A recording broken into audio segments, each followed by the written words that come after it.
नमस्कार. आयुर्वेदिक मेडिलाईनच्या ह्या वेबिनार सिरीजमध्ये आपलं सर्वांचं सहर्ष स्वागत आहे. मी डॉक्टर संदीप मोहिते, आयुर्वेदिक मेडिलाईन. आजच्या या वेबिनारसाठी उपस्थित असणारे speaker doctor Sandeep Borse sir यांचं मी मनपूर्वक स्वागत करतो. त्याचबरोबर आपले mentor doctor Padmanabh Keskar sir यांचं मी मनपूर्वक स्वागत करतो. आजच्या वेबिनारला सुरुवात करण्यापूर्वी आजचे स्पीकर आपल्या एव्ही मेडिलाईनला प्रथमच मार्गदर्शन करतायत. त्याचबरोबर काही नवीन पार्टिसिपेंट आज जॉईन होत आहेत. तर त्यांच्यासाठी मी एव्ही मेडिलाईन काय आहे मी थोडक्यात सांगू इच्छितो. आयुर्वेदिक मेडिलाईन हे एक अकॅडमिक फोरम आहे जे फक्त डॉक्टरांसाठी काम करते. यामध्ये कोणतीही फार्मा कंपनी किंवा प्रोमोशनल इश्यू कोणताही नाही. फक्त आणि फक्त अकॅडमिक फ्यू घेऊन आम्ही वेगवेगळ्या टॉपिक्स प्रेझेंट करण्याचा प्रयत्न करतोय. आपण पाहतो की डे टू डे प्रॅक्टिसमध्ये आपल्याला अनेक प्रॉब्लेम फेस करावे लागत असतात. अगदी काही बिगिनर्स असतात, काही 20, 25, 30 वर्ष प्रॅक्टिस केलेले असतात. पण असे काही प्रॉब्लेम असतात की आपण ते कुठे शेअर करायचे किंवा त्याच्याबद्दल आपल्याला मार्गदर्शन कसं उपलब्ध करून घ्यायचं हा प्रश्न पडत असतो. तर डे टू डे प्रॅक्टिसमध्ये येणारे हे प्रॉब्लेम कशा पद्धतीने सॉल्व्ह करता येतील ह्या विचारधारेतूनच ही संकल्पना समोर आली. गेले 2017 पासून एक हा डिस्कशन ग्रुप होता की ज्याच्यामध्ये आम्ही काही प्रॅक्टिशनर्स एकत्रित होऊन वेगवेगळ्या टॉपिकवरती डिस्कस करायचो. त्याच्यातून काही शंका असेल तर कन्सल्टंटना किंवा जे एक्सपर्ट्स आहेत त्यांना आम्ही विचारत होतो आणि त्यांच्याकडून ते सॉल्व्ह करून घ्यायचे किंवा डायग्नोसिस असेल, इन्व्हेस्टिगेशन असेल, लाईन ऑफ ट्रीटमेंट असेल ह्या संदर्भात आम्ही मार्गदर्शन घेत होतो. आणि हे करत असताना काही मेंबर आणखी जुळत गेले. 100, 200, 300 असे शेकडोंच्या संख्येने होत गेले आणि त्या ठिकाणी त्यांच्या एरियामध्ये त्या कन्व्हिनियंट प्लेसवरती आम्ही इव्हेंट घ्यायला लागलो, सेमिनार घ्यायला लागलो आणि असं करत असताना त्याचा आवाका खूपच वाढला. मार्गदर्शन करणारे आम्हाला चांगल्या पद्धतीने भेटायला लागले आणि जे अकॅडमिक इंटरेस्टेड आहेत, ज्यांना प्रॅक्टिसमध्ये इम्प्रूव्ह करायचं आहे, प्रॅक्टिसमध्ये अपडेट राहायचं आहे, असे मेंबर्स आम्हाला मिळत गेले आणि हा ग्रुप वाढत गेला. आणि कोविडच्या काळामध्ये अचानक अशी वेळ आली की ऑफलाईन इव्हेंट्स किंवा ऑफलाईन सेमिनार घेणं स्टॉप झालं. पण त्यावेळेला जनरल प्रॅक्टिशनरच्या समोर अतिशय गंभीर प्रश्न निर्माण झाला होता की कोविड कशा पद्धतीने मॅनेज करायचं आणि नेमकं जनरल प्रॅक्टिशनरने करायचं तरी काय. तर त्याच्यासाठी एक सोल्युशन निघत गेलं आणि सुदैवानं आमच्या त्यावेळेला डॉक्टर पद्मनाभ केसकर सर आम्हाला भेटले आणि एक आम्ही सिरीज सुरू केली की जनरल प्रॅक्टिसमध्ये कोविड मॅनेजमेंट कशा पद्धतीने करायला पाहिजे. ICMRचे गाईडलाईन्स काय, गव्हर्नमेंट प्रोटोकॉल्स काय आहेत आणि हे करत असताना जनरल प्रॅक्टिशनरचे लिमिटेशन काय आहेत, राईट टाइम काय डिसिजन घ्यायला पाहिजे. आणि हे करत असताना ह्या वेबिनार सिरीज सुरू करत असताना जनरल प्रॅक्टिशनरनं त्याचा अतिशय उपयोग झाला. इतका फायदा झाला की बऱ्याच जणांचा जीव वाचवू शकले आणि प्रॅक्टिसमध्ये एक सॅटिस्फॅक्शन मिळायला लागलं. आणि हे करत असताना ह्याच माध्यमातून प्रॅक्टिशनरची इतकी संख्या वाढली आणि डिमांडही वाढत गेल्या. त्यामुळे मग आम्ही ECचे वेबिनार सिरीज सुरू केले. प्रॅक्टिसमध्ये येणारे इमर्जन्सीज कशा हँडल करायला पाहिजे ह्याची सिरीज सुरू करत गेलो. आणखी असे अनेक मॉड्यूल आम्ही तयार करत गेलो आणि आम्ही तुमच्या समोर प्रेझेंट करतोय. आणि हे करत असताना आज जसे आपल्याला स्पीकर हे त्या क्षेत्रातले जे मान्यवर आहेत, दिग्गज आहेत, ते आपणाला भेटतायत आणि ते आपणाला मार्गदर्शन करतायत. खरं तर हे आयुर्वेदिक मेडिलाईन हे कंटिन्यू चालणारी ही प्रोसेस आहे. वेबिनार्स आम्ही कंटिन्यू घेत आहोत. काही पेड असतात, काही फ्री असतात. कारण शेवटी या टेक्निकल बाबी असतात. त्याच्यामध्ये काही एक्सपेन्सेस असतात. त्यासाठी आम्ही पेड करतो. पण हेतू आमचा असा आहे की प्रत्येक प्रॅक्टिशनर हा अपडेट राहिला पाहिजे आणि तो परफेक्ट राहिला पाहिजे. हेतू हाच आहे प्रत्येकाची जनरल प्रॅक्टिस ही आयडियल, एथिकल आणि प्रॅक्टिकल कशा पद्धतीने होईल हा आमचा दृष्टिकोन आहे. प्रॅक्टिशनरचे आम्हाला फोन येतात, त्यांच्या क्युरीज येतात. त्याच्यातून आम्ही हे मॉड्यूल तयार करतो आणि तुमच्या समोर प्रेझेंट करण्याचा प्रयत्न करतोय. आम्हाला आशा आहे की मी ओव्हर कॉन्फिडेंटली मी म्हणणार नाही, पण आम्हाला ह्या गोष्टीचा आनंद आहे की प्रायमरी हेल्थ केअर सिस्टीम ही ह्याच्या माध्यमातून खरोखर स्ट्रॉंग होत जाईल. कारण प्रत्येक जनरल प्रॅक्टिशनर हा एकतर परफेक्ट असेल, अपडेटेड असेल आणि तो आपल्या पेशंटला एक चांगल्या पद्धतीची सेवा देऊ शकेल.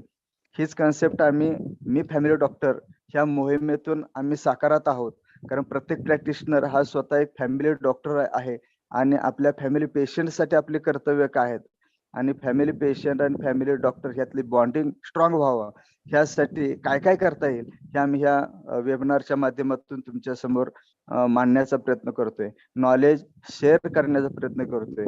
ऍक्च्युली तुम्ही अनुभवातून शिकत असता, टेक्स्टमधून शिकत असता, पण हे कुठंतरी रिवाइज होणं गरजेचं असतं. आणि नवीन काय आहे आणि मी जे करतोय ते खरोखर बरोबर आहे का ह्याची चाचपणी करण्याच्या दृष्टिकोनातून हे वेबिनार्स आपल्याला निश्चितपणे उपयोगी ठरत आहेत. जे न्यू पार्टिसिपंट्स आहेत त्यांच्या माहितीकरता मी सांगू इच्छितो की आमचे जे मोबाईल नंबर आहेत तुम्ही तुमच्या मोबाईलमध्ये सेव्ह करून ठेवा आणि आमचे जर स्टेटस पाहत राहिला तरी तुमच्या लक्षात येतील की आज कोणता वेबिनार आहे किंवा अपकमिंग काही इव्हेंट्स आहेत का आणि त्याच्यामध्ये तुम्हाला इंटरेस्ट असेल तर तुम्ही निश्चित पार्टिसिपेट होऊ शकता. आज हे जो काय टॉपिक आहे स्ट्रोक आहे. स्ट्रोक म्हटलं तर खूप त्याच्याबद्दल बोलण्यासारखं आहे. पण जनरल प्रॅक्टिशनर किंवा प्रायमरी लेवलवरती गोल्डन आवर्स मध्ये आपली रिस्पॉन्सिबिलिटी काय आहे, आपण काय करू शकतो, अगदी राईट टाइम राईट डिसिजन जीपीने घेतला तर निश्चितपणे हायर सेंटरला काम करणारे जे लोक आहेत ते काहीतरी करू शकतात. आपणच प्रायमरी लेवलला जर वेळ हायर सेंटरला जाऊन सुद्धा त्या पेशंटला फारसा काय बेनिफिट मिळू शकत नाही अशी परिस्थिती असते. तर प्रायमरी लेवलला जी आपली काय रिस्पॉन्सिबिलिटी आहे आणि किंवा काही लिमिटेशन आहेत त्या आज आपण ह्या वेबिनारच्या माध्यमातून जाणून घेणार आहोत. तर आजचे जे स्पीकर आहेत त्यांच्याबद्दलचा जो काही परिचय आहे तो परिचय करून द्यावा असं मी डॉक्टर पद्मनाभ केसकर सरांना विनंती करतो. कारण ते त्यांचे क्लोज फ्रेंड आहेत आणि आजचे स्पीकर मिळवून देण्यासाठी सरांचा खूप मोठा सिंहाचा वाटा आहे. तर मी सरांना विनंती करतो की सर आजच्या स्पीकरांची ओळख करून द्यावी. Please sir. Thank you very much. Thank you, Mohite sir. Thank you, Borse sir, and all the participants. So today we are here for discussing or to deliver a very important topic in general management of the stroke. So whenever any patient of early stroke comes to you, your clinic, OPD, or maybe your hospital is there, so what you should do and what you should not do, that we'll see the red flags in the some neurological aspect of the stroke. Actually, we will cover our lecture or the technical aspect in English only, but meanwhile there are few participants that who cannot understand Marathi. For them I am saying that, so main lecture will be covered in English only thing the interaction part will be covered in Marathi or regional language. So don't worry, you will not miss anything. And today what we will do, we'll first finish our lecture and then we will have some interesting discussion regarding some your queries. Okay, so whatever queries you have regarding the stroke management or regarding neurology also, that we will discuss today after the lecture. So let me first introduce our today's speaker. Our today's speaker is Dr. Sandip Borse. So he had done his MBBS from Grand Medical College, Mumbai. He had done his MD medicine from Jamnagar, Gujarat. Then he had done his DNB specialty in neurology from PD Hinduja Hospital, Mumbai. He is presently attached to Jahangir Hospital, Pune. Actually, me Sarana ka request keli because there were few calls to me regarding they were having some these doctors were having some neurological patients and they want to refer to the institute in Pune, renowned institute to Pune. So I recommended them to refer this patient to the Jahangir Hospital. So then they asked me to whom they should refer. They were not knowing the exact consultant. So I requested Borse sir की या lecture मार्फत एक ओळख पण होईल तुमची आणि दुसरी गोष्ट म्हणजे very important topic of stroke management will be discussed and delivered to the general practitioner. So he is presently attached to the Jahangir Hospital, Pune. At Jahangir Hospital, his team is managing all complex neurological patients of stroke, epilepsy, encephalopathy, neuropathy, migraine, vertigo. So whatever related to neurology, you can refer to Dr. Borse sir.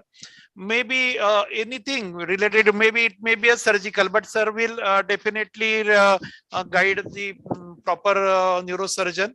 So sir is a neurologist. He is specialized management of all neurological patients with a team of experts. So he has a team right from neurophysiotherapy and neurologist and radiologist. So they have all team for managing this kind of neurological emergencies. At Jahangir Hospital, his unit received most prestigious Diamond Award. Okay, this is really a creditable thing. They have received most prestigious Diamond Award from World Stroke Organization. Okay, for managing the stroke patients, they have received this special award from World Stroke Organization, and this is a very creditable thing. His papers are published in various national and international journals, and he attended various national and international conferences on neurology. So the introduction is very vast. So I have limited it to some, due to constraint of time, I have limited it. His speech will himself will introduce. So I will request Dr. Borse sir to start his lecture.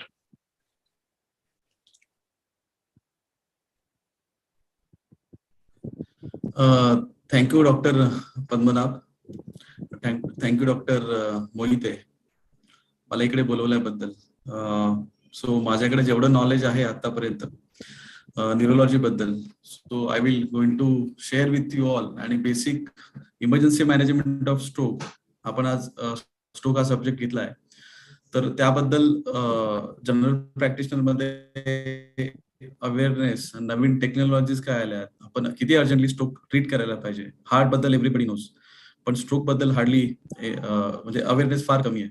तर स्ट्रोकचे नवीन technologies काय, नवीन treatment available काय, कसं approach करायला पाहिजे, किंवा आपण पुढे पेशंटला पाठवायचं असेल तर काय करायला पाहिजे, किंवा तुमच्याकडे पेशंट असेल रुटीन स्ट्रोक साठी काय काय आयडेंटिफाय कसं करायचं स्ट्रोकला, and how to treat.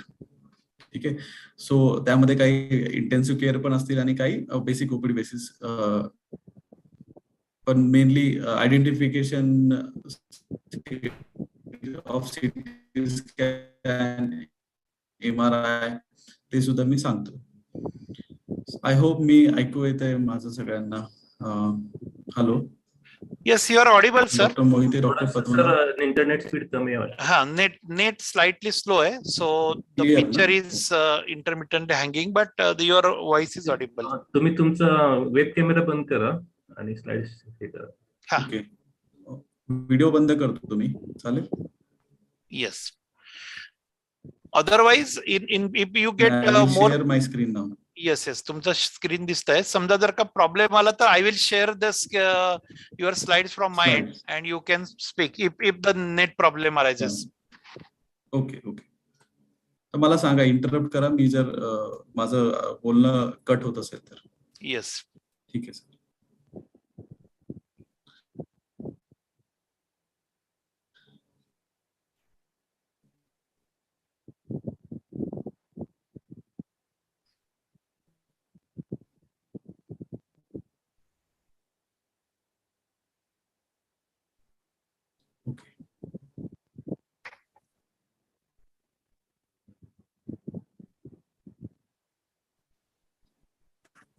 So, stroke health problem.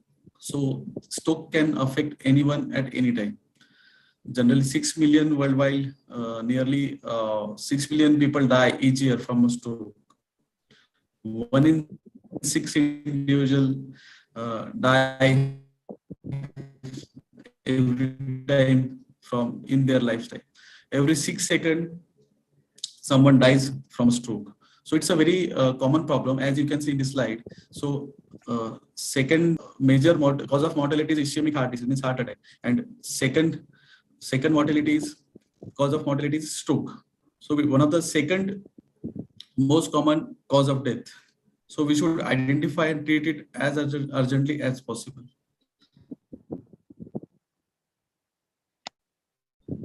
So there is a code stroke concept in our hospital or most of the major tertiary care hospital. So what is that code stroke? Code stroke is actually alarm. That alarm is activated in hospital when any stroke patient comes in a golden period. I will tell you what is golden period. So generally, when you have many patients in your OPD or in a hospital, so we have to identify, we have to triage or narrow the focus on stroke patient, those who are in window period golden period. So many patients come after 1 or 2 days, but they may not be eligible. But those patients coming in the golden period of 4.5 hours from the onset of symptom, we should identify them and treat them early before other patients. So that's why in medical language you do triage in emergency services. Sir, So we don't have 1 minute. Sir, can you share from your side, sir? Kiskar sir. हा नाही, मी माझ्याकडनं share करतो sir. लोकांना, काही लोक म्हणतात की हे दिसत नाही म्हणून. तुम्ही स्टॉप शेअरिंग करा सर. तुमच्याकडनं स्टॉप शेअरिंग करा. ओके. और मला 1 मिनिट द्या, मी आमच्या वायफाय जवळ जातो. नाही, इट्स ओके सर, मी करतो इकडनं, काही प्रॉब्लेम नाहीये. ओके, ठीक आहे. सो आय विल स्टार्ट फ्रॉम. तुम्ही स्टॉप शेअरिंग. ओके, मी माझ्याकडनं शेअर करतो.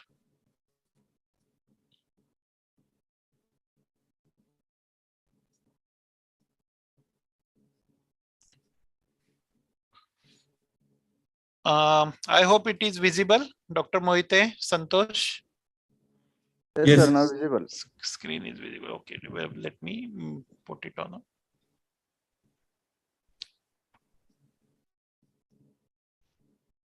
So we are on 5th slide. Yes. I hope my voice is clear, or is it cutting? Yes, your voice. No, it's okay. Slight cutting is there, but it's okay. So we are here, na? Yes. Just tell me जेव्हा slide बदलायची तेव्हा सांगा. I will go next one. Okay. Next slide. Next.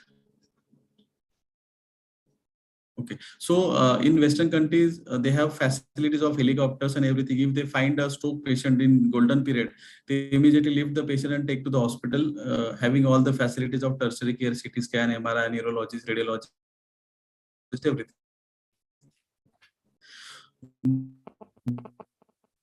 But India, it is very difficult in this traffic, and so we are always late. So we miss all the stroke patient in hospital around 5 kilometer radius or 10 to 15. Farther away, it is very difficult to reach to a tertiary care hospital. Generally, tertiary care hospitals are situated in the core of the city and major cities.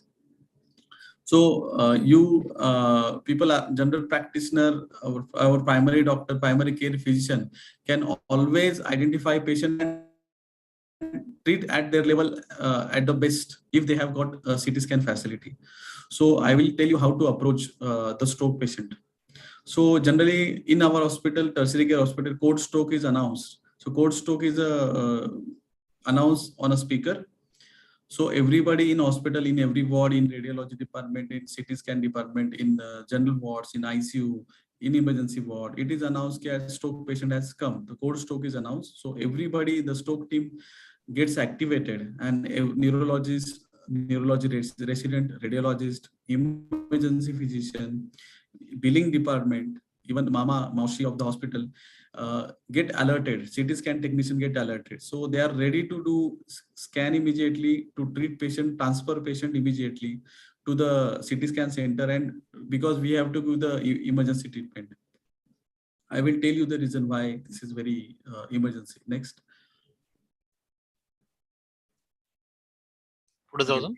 Next.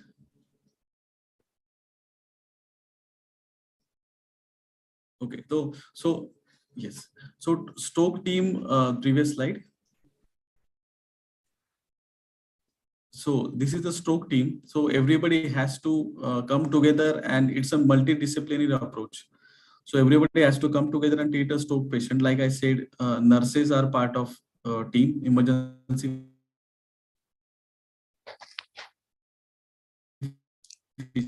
physician, radiologist, CT scan technician, para staff, billing staff, neurologist, neurosurgeon. So next. Next slide. So as you can see in this picture,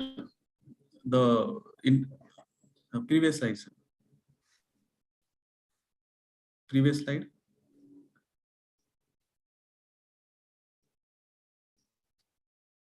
Hello. Yes, as you next slide, the table.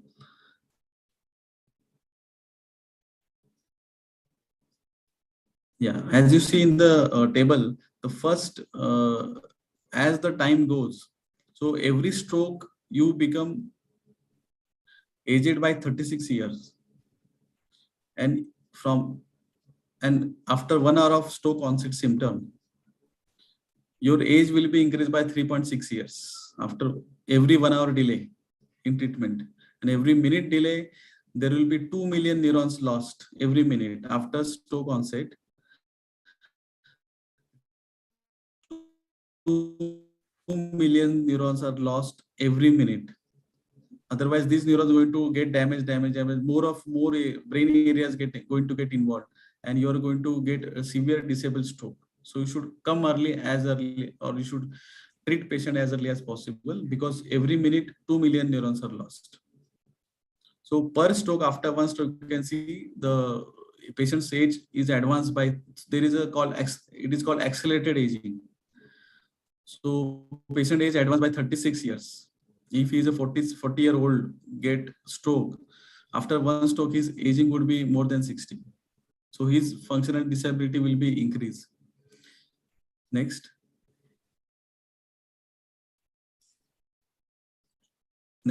So that's why we call it as time is brain.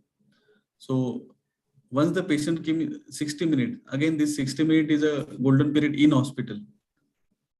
60 minutes is a golden period in hospital. In 60 minutes, we have to treat within 1 hour from the patient arrives to the hospital door.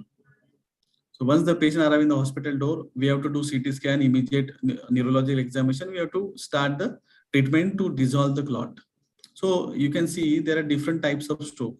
One is transient ischemic attack. Other is ischemic stroke because of blockage of artery in the brain. And third is hemorrhagic stroke because of rupture of vessel in the brain. Next. So we are going to talk about the ischemic stroke.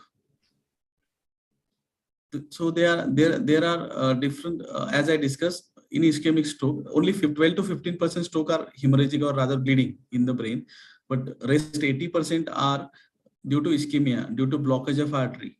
So I'm talking about ischemic stroke initially. The last discussion would be on hemorrhagic stroke.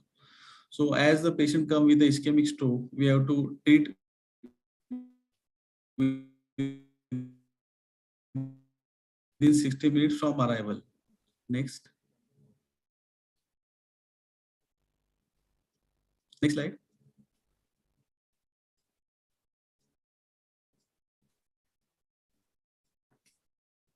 Yes.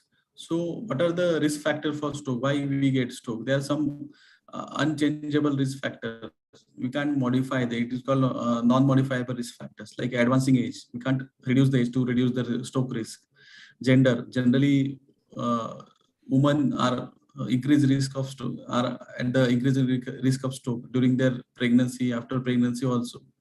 Due to hormone replacement therapy, OC pills they consume. OC pills, I have seen many patients having stroke with OC pills or hormonal therapy for family planning. Family history, again, strong family history of stroke can increase the risk of stroke to the individual. Indian population is already at high risk of obesity, diabetes, blood pressure. So they are again at an increased risk of stroke. So these are the unchangeable risk factors for stroke. Next.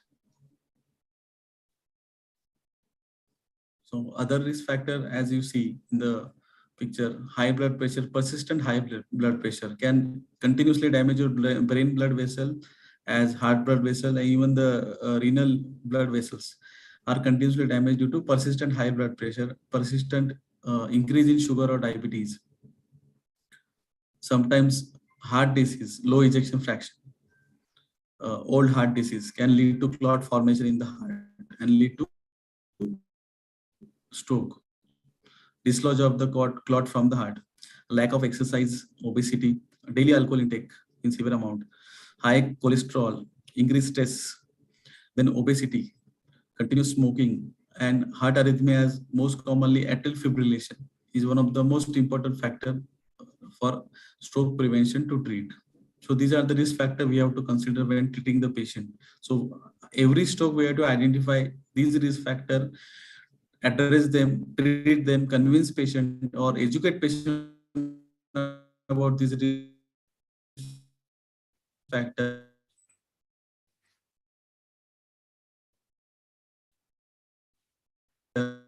so that they will get serious to reduce the further stroke risk. Every time you have to avoid appropriately, do some exercise daily, reduce your stress level, have adequate sleep. Next.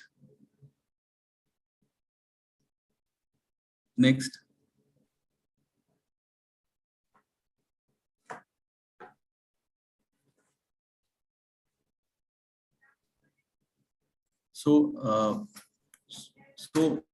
this is a important slide. Now we are talking about thrombolysis. Why I'm saying every patient should come in time? Why every patient should come in time? This is a golden period. The golden period is what? 4.5 hours. 4.5 hours means from the onset of symptom, 4.5 hours. If patient come within 4.5 hours, we can give a clot dissolving injection. It is called thrombolysis. That multiplex injection can be given to a patient like we give in heart attack. The window period for heart attack is more and risk is very less. Any small hospital can give injection to the heart attack patient, but for stroke patient we have to assess properly, because if you give injection to improper patient, there will be bleeding risk in the brain because it's a strong clot dissolving injection. So we have to identify patient whether this is a stroke, and if it is a stroke, then we can give injection if the patient comes within golden period. Golden period is 4.5 hours. My important aspect of this talk is golden period, 4.5 hours. So if patient come from the symptom onset of 4.5 hours, we can always give this injection. But before this injection, we have to do CT scan or MRI to identify it is a hemorrhagic stroke or ischemic stroke. If it is ischemic stroke, then only we can give injection. If the hemorrhagic stroke, the management differs. So generally in India, the patient come with a hand weakness or leg weakness and they reach hospital very late. Generally, as a primary physician, we should identify this as a stroke. I will discuss the stroke symptoms separately in the next slides. But why there is a delay in India? Because stroke patient reach to our hospital very late, after 1 day, after 2 days, after 3 days, after 4 days, and we are talking about 4.5 hours. So primary physician should know this concept, and then they can refer as early as possible to the nearest tertiary care center having CT scan or MRI. Then only we can proceed for giving this IV thrombolysis. So there is always a poor recognition of stroke from the physician, from the family itself. Even wife or relatives don't understand whether it is a stroke or not. So there is a delay in the transport facility. So they should refer as early as possible. Next.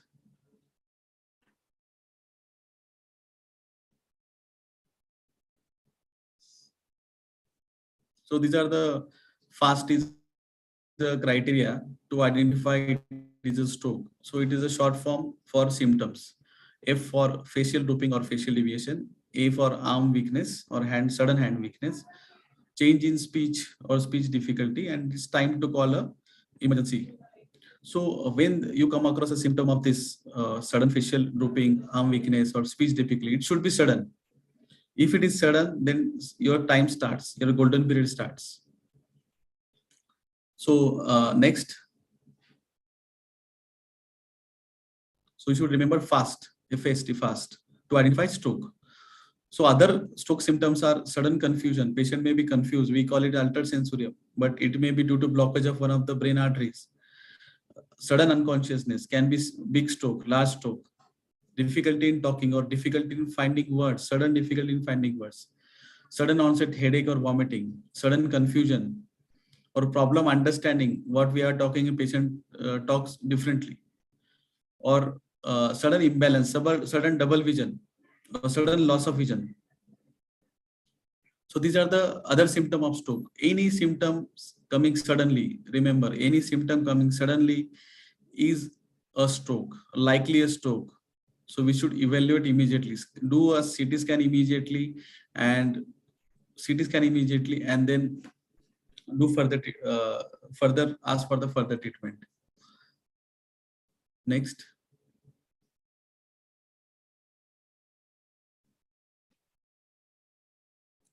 So this is the difference between the brain area.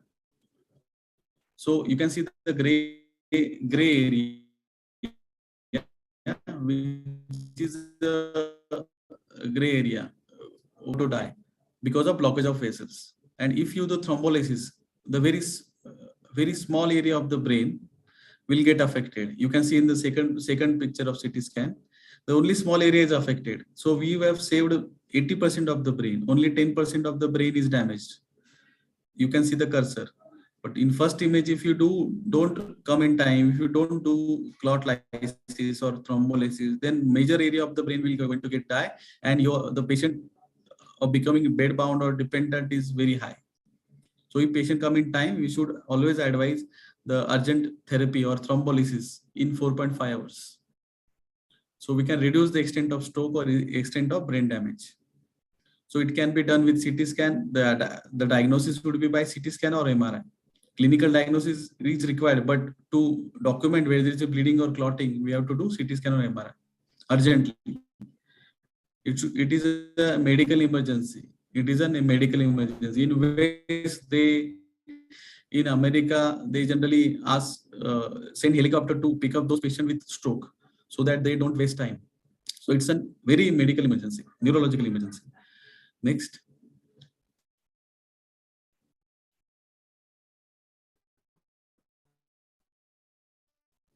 Next slide. Yes. So we have to only know 4 to 5 things. When was the patient last known to be well? Patient कधी चांगला होता आणि suddenly symptom कधी चालू झाले? So त्याचं the timer starts. Then ask for any significant medical history. Brief neurological examination करा, हात वर करायला हवा. Show your tongue, show your teeth, so that facial deviation can be identified. Ask patient to walk so that whether leg is weak or not, we can identify. So hemiparesis or one side symptoms can lead to a diagnosis of stroke. Check glucose level when sometimes hypoglycemia can lead to a stroke symptom. So correcting sugar can reverse the symptom. So even high sugar can lead to a stroke. So check sugar level, check blood pressure, and do a CT scan. Only 3 to 5 things these 5 things are required before doing thrombolysis. We just need CT scan to go ahead with the further treatment of thrombolysis. We don't need any other blood test, only sugar level, blood pressure, neurological examination, and whether he is on any strong blood thinner or not. That's it. And the time onset. So these 5 things are required before going for the stroke thrombolysis. Next.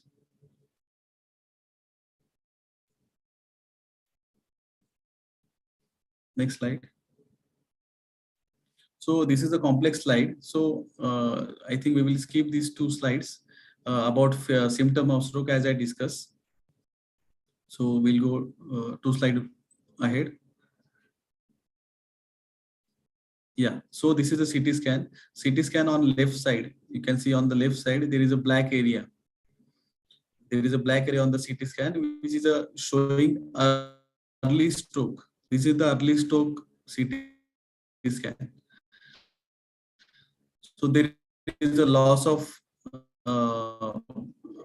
gray white margin, basal ganglia margins. So this is early stroke. So this CT scan is eligible for thrombolysis if it is in golden period of 4.5 hours. Next.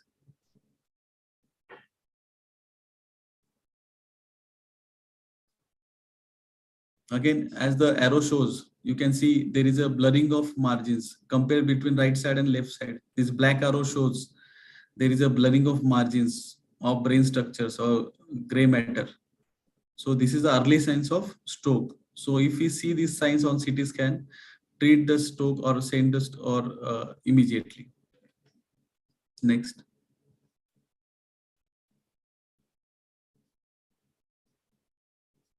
In this CT scan, there are many blood vessels. So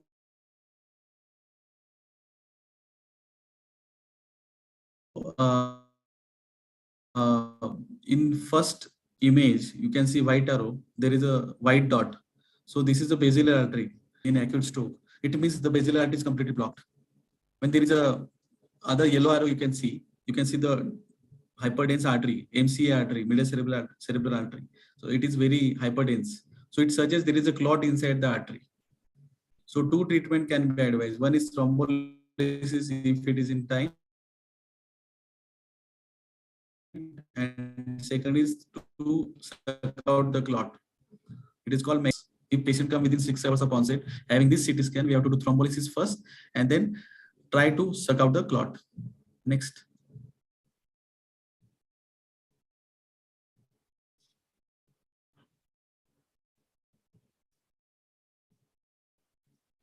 Again, next slide. This is complex slide. Same thing as I discussed, the early signs of stroke in CT scan. So you can see, yes. So you can see there is a door to needle time is less than 60 minutes.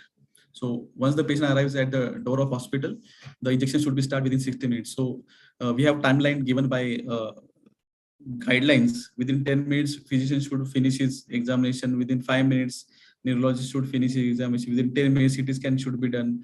And as early as possible, an interpretation of CT scan and start of thrombolysis. So within 60 minutes from the arrival of the hospital, we should start thrombolysis of the patient and to dissolve the clot.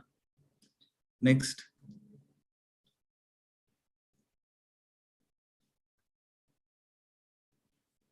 So these are the flow chart of patient coming to the hospital, do CT scan, then secure 2 IV lines, put Foley's catheter, rule out the contraindication for thrombolysis. There are many contraindications for thrombolysis. For example, if patient has taken heparin, then we can't give the blood thinner injection. Sometimes patient come to the primary physician and considering it is stroke, heparin is given. So then we can't give the thrombolysis injection, otherwise patient will bleed. Other contraindication, recent head injury or recent surgery or recent bleeding from any side. So these are the few contraindications where we can't give the thrombolysis injections, or patient having low platelet count less than 1 lakh. Then decide about thrombolysis after rule out contraindication and do take a consent. Previous slide, sir. Previous slide. Next slide. Next. Next. No. Go ahead. You are going reverse. Next.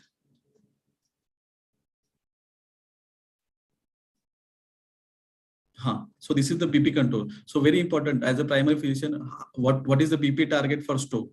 If it is acute stroke, if they are in window period in golden hour in a major hospital, if you want to thrombolyze a patient, so if BP is more than 180, we have to reduce the BP with injection labetalol. Give injection labetalol immediately, reduce the BP to less than 180, then only we can thrombolyze. If BP is more than 180, then there are high chances of getting bleeding. So reduce the pressure to less than 180 if patient is in window period or you are going to do thrombolysis. If it is in out of golden period or window period, then don't drastically reduce the BP. Generally, we as a physician of patient coming off stroke having 180 BP, 170 BP, 200 BP, we give Depin or we give amlodipine immediately, or we give NTG, we apply NTG drip to the patient of stroke. So this sudden reduction of BP going to reduce your brain blood flow or perfusion pressure, and it will increase the ischemia or increase the already ischemic zone. So go slow in reducing the BP when patient is out of window period or coming late.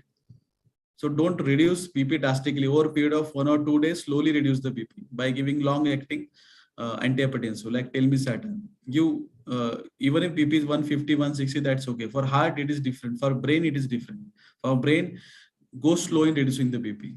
If you drastically reduce the BP within hours, then it is going to increase his paralysis or hemiparesis or stroke. because it will reduce the cerebral perfusion pressure suddenly. So go slow in reducing the BP if patient is out of window period. If we are going to thrombolize a patient, then we have to reduce the BP to less than 180. Next.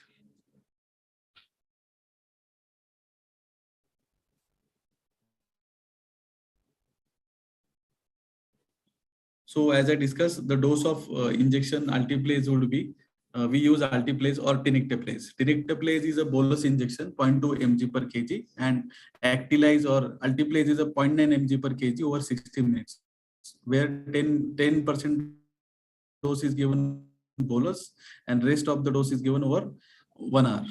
So two injection can be used, tenecteplase and actilase. And we just need CT scan to do a thrombolysis. CT scan sugar level. We don't need hi-fi investigations. If it is confirmed stroke, having CT scan, check BP and start the injection if it is an ischemic stroke. And then after the injection, we have to every 15 minutes to see blood pressure level. It should not go above 180.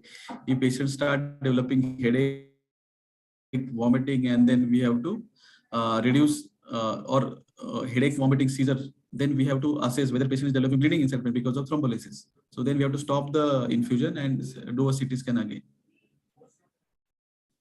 Next. Sir, इथं तुम्ही म्हटलंय की measure BP and perform neurological assessments every 15 minutes. So which are the neurological assessments?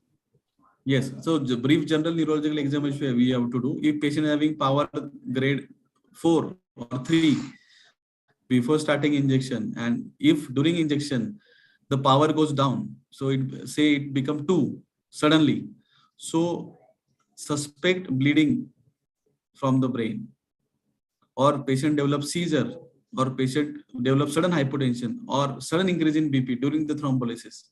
So suspect bleeding inside the brain. So stop the infusion, do a CT scan again, and see whether there is a bleeding in the brain. Okay. So neurological examination asks patient to smile and see see for facial lesions. Ask patient to raise his hand. Ask patient to lift his leg and assess the level of consciousness. Assess the pupil, whether they are equal or unequal. So these are the brief neurological exams. Ask patient few questions, whether he is identified or able to talk. So any worsening, sudden worsening of neurological symptoms or signs is indication for bleeding inside the brain during thrombolysis. So we have to aware of that. Okay. Next. अजून जो पुढच्या स्लाइडला. पुढच्या slide.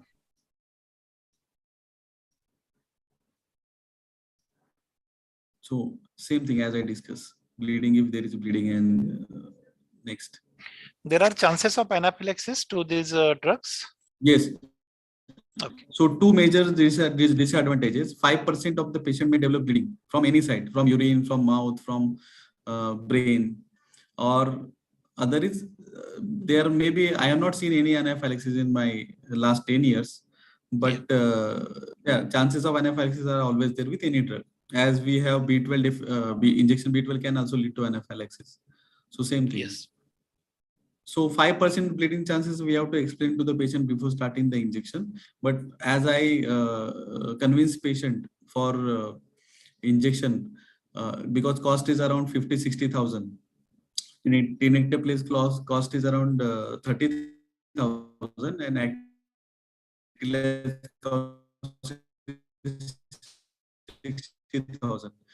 But I convince patient that if you're going to lose your job for next 3 months or 6 months, so anyway your salary is going to, or you're going to be dependent for your 3 or 6 months or 1 year, so you're going to lose this money. So it may be more than 1 lakh. So better to take injection of 50-60,000 and save your life or disability. Correct. So that is a financial calculation. So I convince patient by saying that even if my mother or father, I could have given injection, because people are not ready financially. Second thing, their risk of bleeding is always there. So we have to explain 5% chances, but 95% chances there is a risk of improvement chances are better.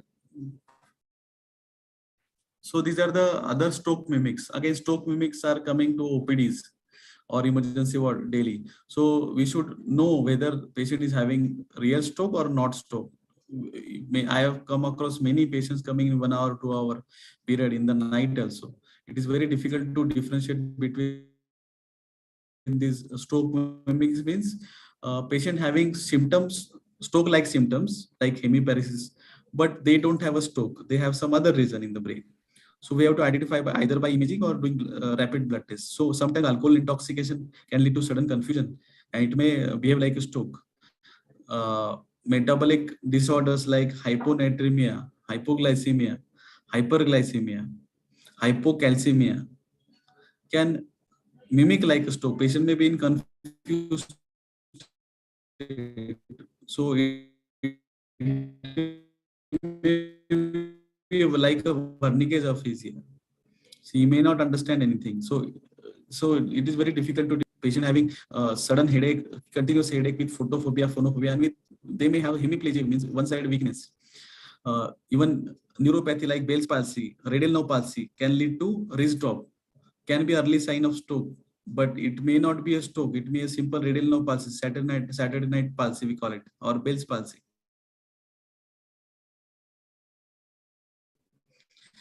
Bell's palsy, we have to differentiate. So Bell's palsy, ask patient to raise his eyebrows. So if he's not able to raise his eyebrows, that is Bell's palsy. If he is able to raise the eyebrows, but there is a facial deviation, then it is a likely stroke, UMN palsy, brain stroke or stroke symptoms. Drug overdose, drug toxicity, sometimes after someone like for few hours. So it is called TOTS palsy. Post-seizure, patient may have weakness on one side. It is called TOTS palsy. Again, it is difficult due to seizure only, or it is due to stroke. So we have to differentiate clinically, or we have to take help of neuroimaging also. And listen, if we thrombolize or give injection to these stroke mimic patients, those who do not have stroke but strokes, so they are very it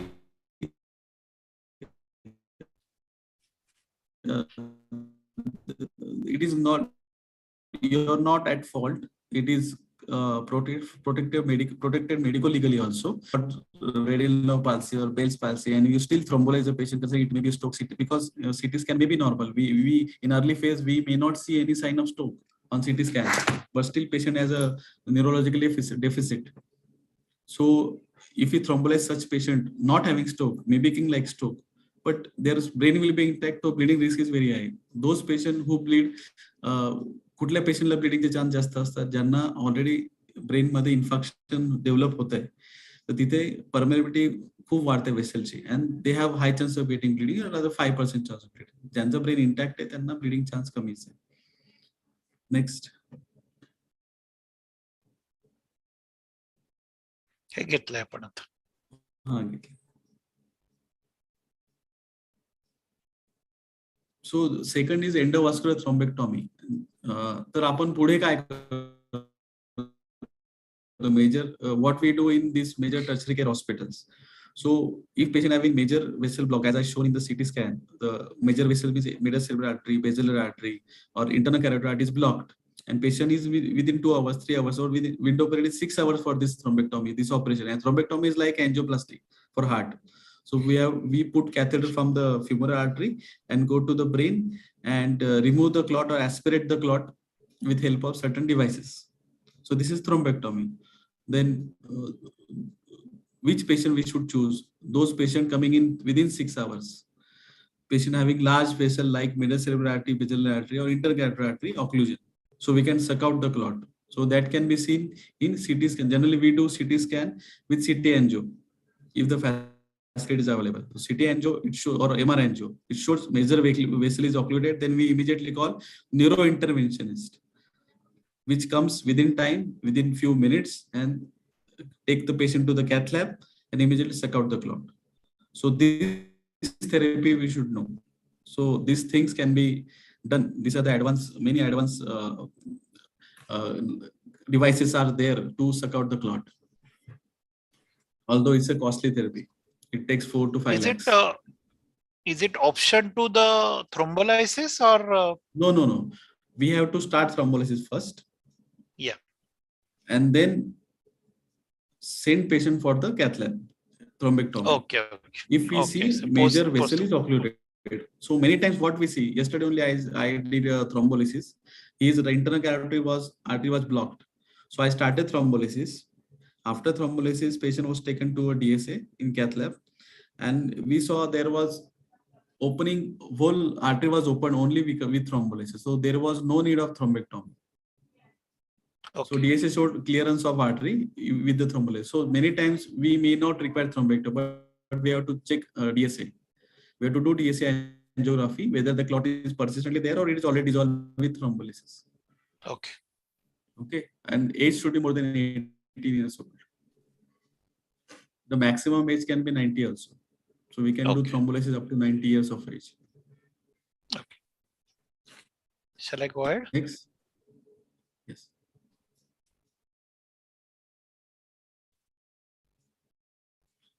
So as I discussed, now we'll come to the prevention or OPD part. So many questions are there, what to do in OPD and all this stuff. But for we have to identify there is a hemorrhagic stroke, which is 15%, or ischemic.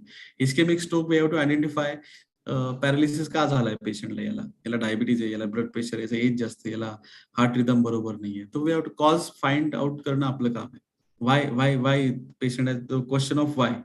What is the mechanism of stroke in this patient? So whether it is atherosclerotic large vessel occlusion, means internal carotid artery is blocked, whether a small lacunar stroke is there, or whether it is a cardiac embolic stroke, or whether it is a cryptogenic stroke. When there is no cause found, it is called cryptogenic stroke. And there are other systemic causes which can also lead to stroke, like cancer, arthritis, vasculitis, SLE, lupus, even other prothrombotic states can lead to strokes. So these are the different types of stroke. So we have to evaluate why patient developed stroke. Next.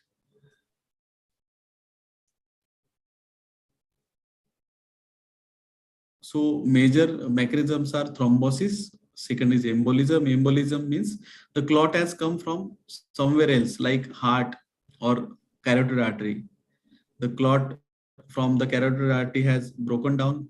The small particle has gone up and occluded the smaller vessel in the brain. Or it may be systemic hypoperfusion. So this is the cause for ischemic stroke. Thrombosis. Thrombosis is a local atherosclerosis continuously growing up and occluding artery. And then one fine day it completely occlude the artery and the patient develops stroke. Embolism, it may be atrial fibrillation. Patient may have atrial fibrillation in the heart, and small clot can form in the atrium of the heart and then go in the brain. So embolism. Because why to identify the mechanism of stroke? Because treatment is different from every stroke, every mechanism. Otherwise, patient is not treated according to the mechanism of stroke, then he is going to develop stroke again. Only giving aspirin may not suffice sometimes. Next. So as I said, whether it is a large artery atherosclerosis, like internal carotid atherosclerosis, basilar artery atherosclerosis, vertebral artery atherosclerosis, medial cerebral artery atherosclerosis, whether it is cardiomyopathy, whether it is small vessel occlusion,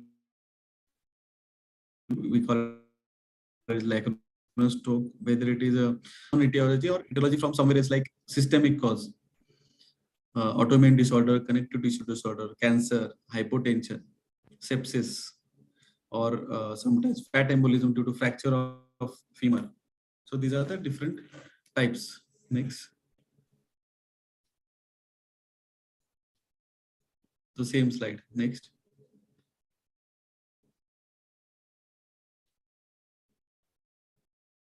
So I think we'll skip this. I already discussed. Yes. 2-3 slides we'll skip. Yeah, no, we will show the images.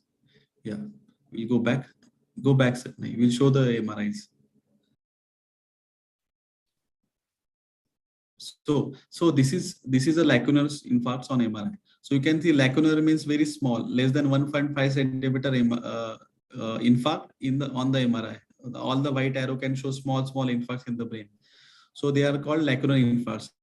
Lacunar infarcts are generally blockage of small artery in the brain, maybe due to high sugar, maybe chronic hypertension, maybe local atherosclerosis going on the small artery of the brain. In that case, we generally give dual antiplatelet for like aspirin 75 to 150 mg, then clopidogrel 75 mg, and atorvastatin initially 80 mg, then slowly taper to 40 mg, then 20 mg.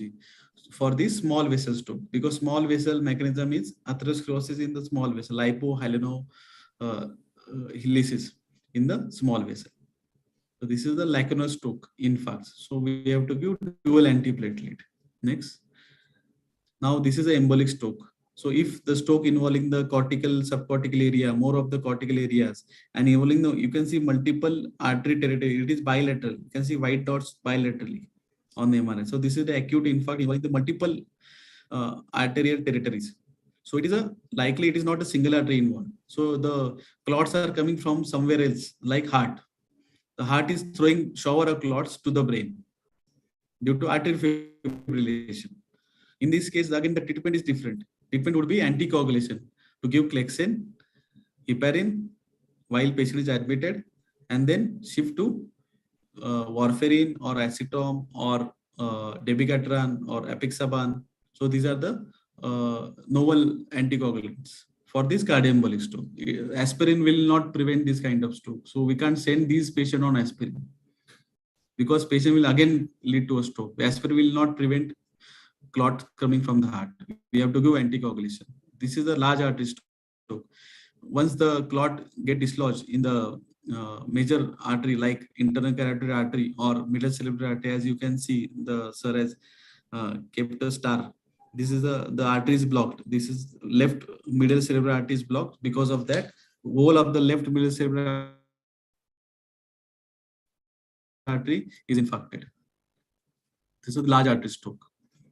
So to prevent that, we start with the vessel is blocked. If patient is coming in the acute golden period, then we can give thrombolysis, open the artery, and we can give angioplasty or mechanical thrombectomy to such patients to open the artery.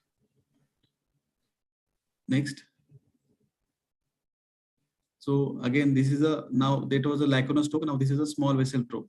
Small vessel. The vessels beyond the large vessel is the small vessel. Small vessel may be get occluded and lead to small clots in the brain or infarcts in the brain. You can see, and they slowly accumulate to lead to a small vessel. This is a chronic. So patients slowly develop a small stroke, and they mentally become psychomotor delay is there. So they lose memory, they lose balance slowly. So we have to prevent these clots formation by aspirin 75 mg and clopidogrel 75 mg for 90 days, and then keep it only on aspirin 75 mg for further lifelong. Don't stop antiplatelet once patient got stroke for his life. Continue antiplatelet for his life once they get stroke. So I think we'll skip this slide. Next.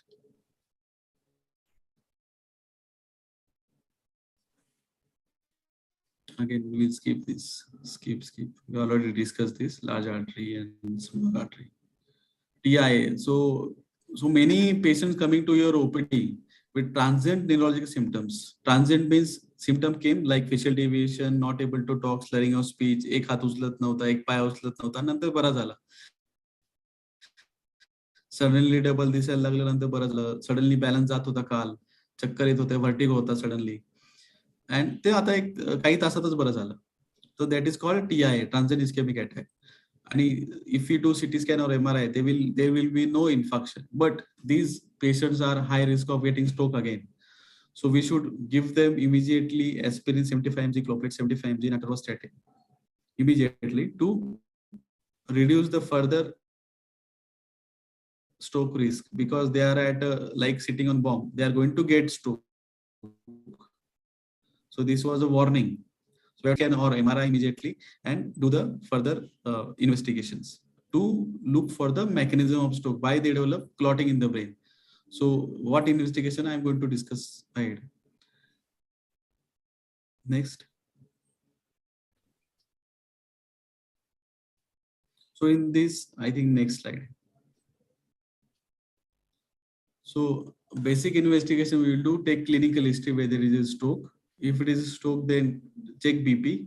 If it is high, go slow in reducing the BP. Check pulse, whether it is a regular or irregular. If it is irregular, do ECG and see whether the patient is having atrial fibrillation. If the patient is having atrial fibrillation, then we have to give Clexane or heparin, and then anticoagulant like warfarin or dabigatran or apixaban. Check sugar, whether it is a hypoglycemia, because hypoglycemia can lead to stroke symptom.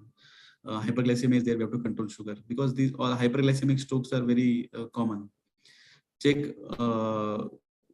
send for routine hemogram, renal function test, liver function test, homocysteine level, B12 deficiency can lead to stroke.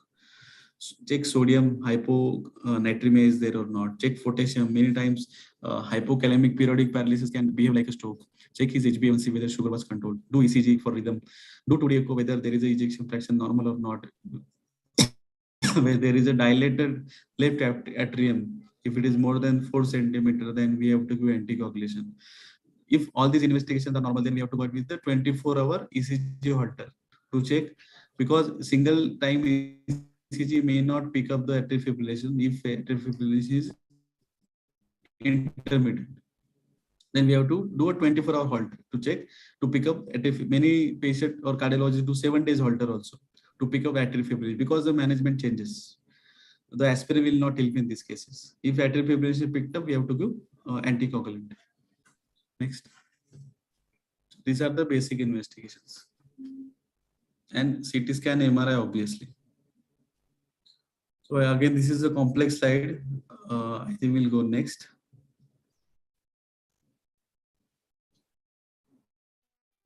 So it is the treatment is dependent on what mechanism of stroke, whether it is small vessel, whether it is large vessel, whether it is cardioembolic, okay, whether it is a lacunar stroke, whether it is a cryptogenic stroke, whether it is due to systemic cause. Like cancer, polycythemia.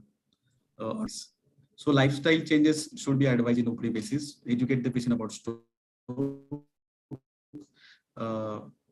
Ask him to do, if it is obese, stop smoking, reduce alcohol. Hypertension target should be less than 140, not immediately, go slow in reducing the BP. And lipid target should be, LDL cholesterol should be less than 100, less than 70 with the statin.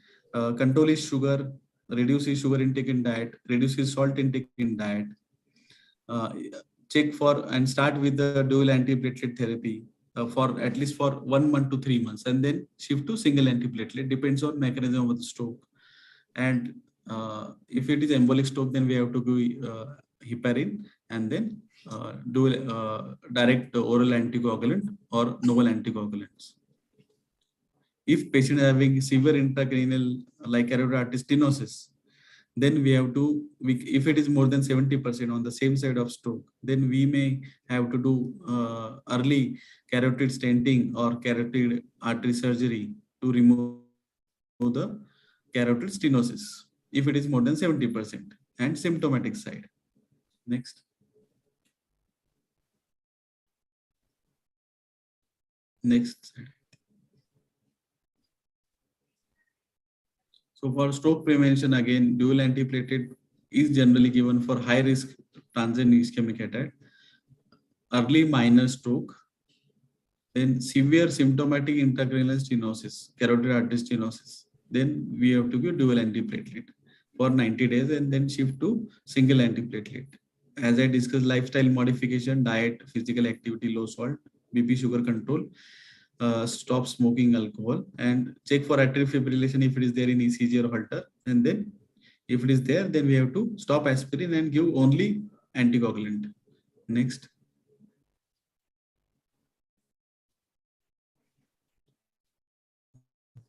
So carotid artery is identified. If we see in CT angio or MRI angio or carotid Doppler after stroke, we do. If there is a stenosis, the carotid artery,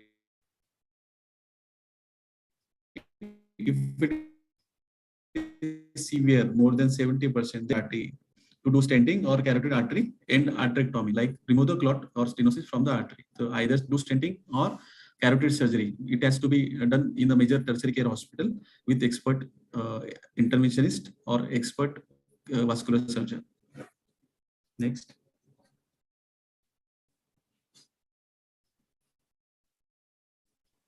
Again, same thing. Next.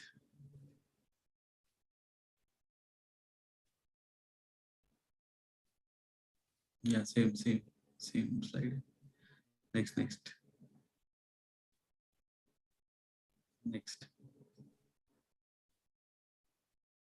So we'll talk about brain hemorrhage.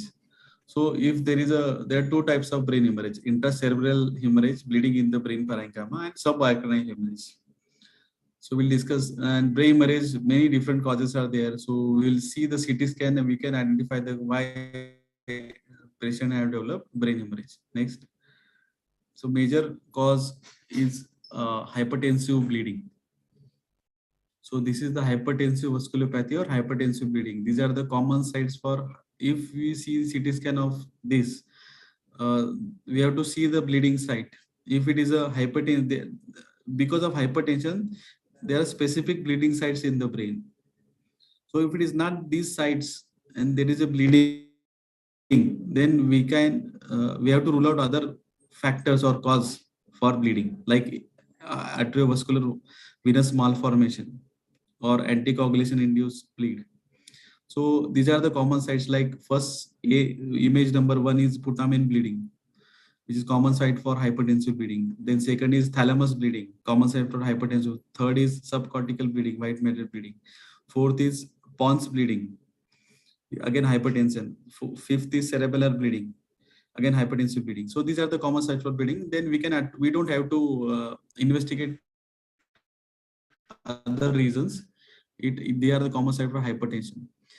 Cerebral amyloid angiopathy. Then these amyloid angiopathy can, so amyloid deposition in the blood vessel, which will make blood vessel leaky or weak, and they lead to small silent bleeding in the cortex of the brain. We can see small bleeding in the brain, on the cortex of the brain, superficial part of the brain. So this is the cerebral amyloid angiopathy. Treatment, again, control the blood pressure, control the risk factor. Amyloid deposition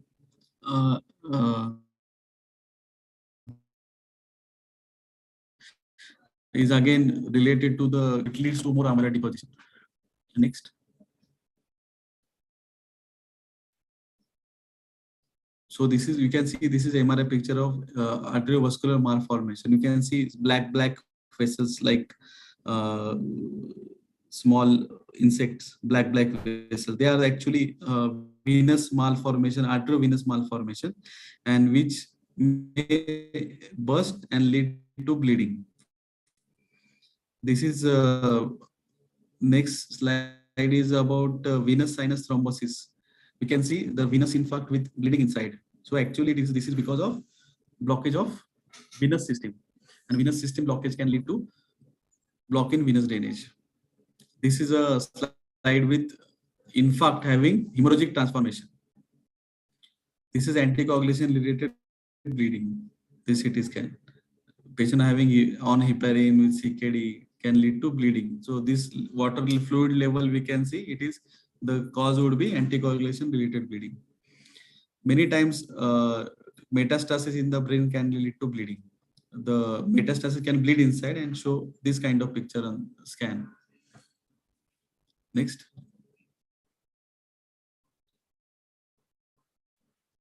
Next. So these are the different primary and secondary bleeding sites, as I discussed. So in ICH or intracranial hemorrhage, we have to give mannitol 100 mg 3 times a day, IV, control the blood pressure immediately, urgently, with either IV labetalol or IV nitroprusside or IV enalaprilat. If it is related to anticoagulation reversal can be done. If it is warfarin, vitamin K can be given, platelet concentrate can be given, fresh frozen plasma can be given. If it is warfarin related bleeding. If it is related to the neuroanticoagulant like dabigatran, the now reversal agent is available, but it's very costly. It is 1.5 lakhs available in the only cities.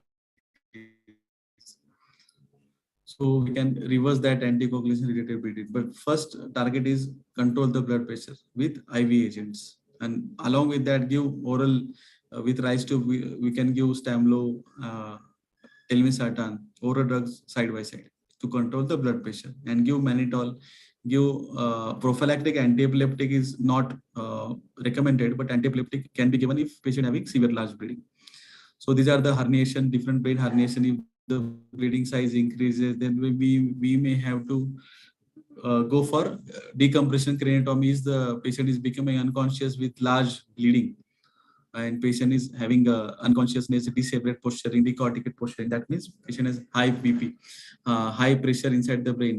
So we have to decompress the brain. So we have to do craniotomy, remove the part of skull to reduce the pressure.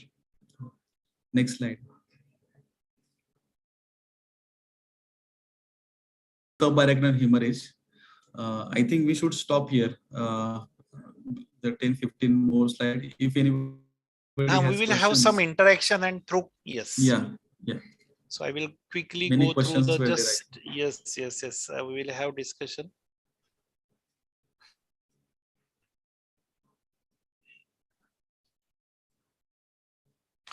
So thank you, Borse sir, for such a nice and elaborative lecture. So we'll have some question and answers now. Yes. So I will stop sharing the screen so that now regarding to sum up the session, this lecture, what general practitioners should understand, or what is the take home message I will say, की कोणताही patient तुमच्याकडे early स्ट्रोकचा आल्यानंतर जेव्हा तुमच्याकडे येतोय weakness आहे one part of the body, किंवा सरांनी जे तुम्हाला साईन सांगितलं फास्ट, ओके, फेशियल ड्रूप आहे, आर्म मध्ये त्या ठिकाणी पॉवर लॉस आहे, ओके, स्पीच मध्ये त्या ठिकाणी तुम्हाला अल्टरेशन दिसत आहे, okay. So when you notice any one of the sign, okay, so don't waste your time. Time is essence. सरांनी सांगितलं की 4.5 तासामध्ये आपण जर का पेशंटला थ्रोम्बोलाइज केला तर we can preserve the brain. So तुम्हाला 4.5 आवर्स मध्ये हा पेशंट टर्शरी मेडिकल सेंटरला रेफर करणं भाग आहे. 4.5 आवर मध्ये नाही, जितक्या लवकर, ऍज अर्ली ऍज पॉसिबल. कारण तिथं हॉस्पिटलमध्ये गेल्यानंतर सरांनी डोअर टू निडल टाइम जो आहे, की पेशंट हॉस्पिटलला गेल्यानंतर थ्रोम्बोलायसिस करण्यासाठी ज्या सगळ्या गोष्टी कराव्या लागतात त्याच्यासाठी it may take up to 1 hour. So considering that 1 hour, so you have to send this patient as early as possible to the tertiary medical center. First thing. Second thing, what you should not do in your clinic when you are suspecting stroke. The first thing, if the patient's blood pressure is marginally increased, so in this case you should not bring down the BP. की तुम्हाला माहिती आहे एखादे आजोबा आहे, नेहमी त्यांचं BP 120-80 असतं आणि ते तुमच्याकडे आलेत आणि दे आर कंप्लेनिंग की माझा डावा पाय जड पडलाय, मला हातातनं आज सकाळपासून वस्तू पडतायत, आणि they are giving you warning signs of the stroke. आणि तुम्ही त्यांचं बीपी चेक केलं आणि तुम्हाला लक्षात आलं की 160-100 आहे, 160/100 आहे, नेहमी 120-80 असतं. सो डोंट थिंक दॅट की पेशंटचं बीपी वाढल्यामुळे the patient is getting this signs. Okay, हे पेशंटचं बीपी वाढलंय, हे पेशंटच्या भल्याकरता वाढलेलं आहे, for the perfusion of the brain. Okay, त्या ठिकाणी परफ्युजन प्रेशर नावाचा जो concept. Yes, so always, yes, very correct. So you should not bring down this BP down. की कोणत्या पैसे BP आणायचं नाही when your patient has neurological symptoms present and patient has a increased blood pressure. Second thing, regarding the Disprin, okay, sir have mentioned that the Disprin is the treatment for the ischemic stroke. But when patient is in your clinic and you don't know the cause of his stroke, whether it is a ischemic stroke or whether it is a hemorrhagic stroke, तुमच्याकडे identify केव्हा होईल की जेव्हा तुम्ही पेशंटचा CT scan कराल तेव्हा तुम्हाला कळेल की या पेशंटला हिमोरेजिक स्ट्रोक आहे का इस्केमिक स्ट्रोक आहे. क्लिनिकली इट इज, मी सरांशी बोलणारच आहे त्या गोष्टीवरती की क्लिनिकली आपल्याला on the basis of sine symptoms presentation वरनं आपल्याला डिफरन्शिएट करता येऊ शकतं का, and how much it is reliable. पण अर्ली पिरियड मध्ये जेव्हा तुम्हाला कन्फर्म नाहीये की पेशंटला स्ट्रोक आहे हे कळलंय, ओके, स्ट्रोकचं डायग्नोसिस झालेलं आहे तुमचं clinically, but it is not clear whether it is a ischemic और हिमोरेजिक, या वेळेला पेशंटला डिस्प्रिन द्यायचं नाही. ओके, बरोबर आहे सर? Yes yes. हा, हिमोरेजिकला no Disprin.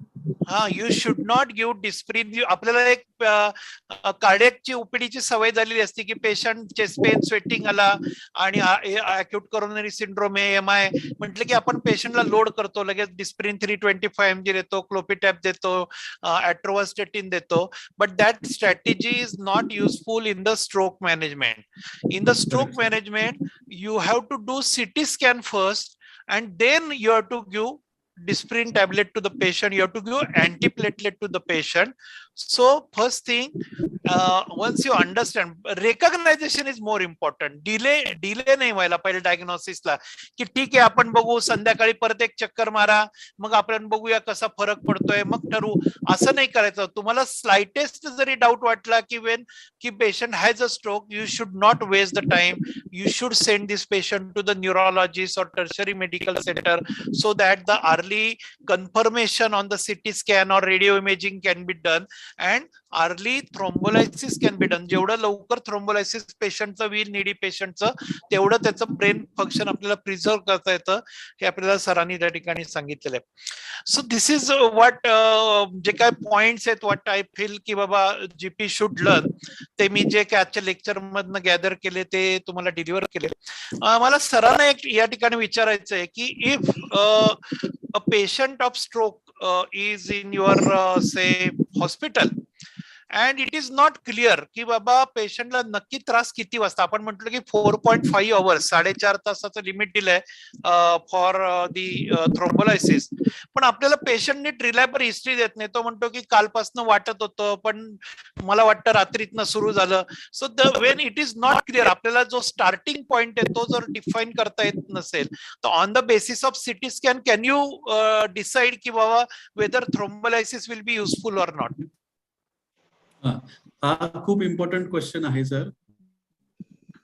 It is one of his stroke मधला सगळ्यात महत्वाचा लाईफ सेव्हिंग क्वेश्चन तुम्ही विचारलाय की ऑनसेट कसं, बरेच लोकांनी पण विचारलं ऑनसेट कसं ठरवायचं. So we have to 10 time ask a patient, तुम्ही इतक्या वाजता काय करत होते, इतक्या वाजता काय करतो. आम्ही 2 मिनिटात ती हिस्ट्री घेतो की तुम्ही रात्री किती वाजता झोपले, सकाळी कितीला उठले, मग बाथरूमला किती वाजता गेले, बाथरूम बाहेर आलो काय केलं, मग बाथरूम मधनं वॉश बेसिनला कधी गेले, मग हात कधी धुतले, आणि मग सर तेव्हा मी हात धुतल्यानंतर माझा बॅलन्स जायला लागला, मला बोलता यायला नाही लागलं. सो किती वाजता एक्झॅक्टली तो पेशंटच सांगू शकतो किंवा पेशंटच्या रिलेटिव्ह सांगतो.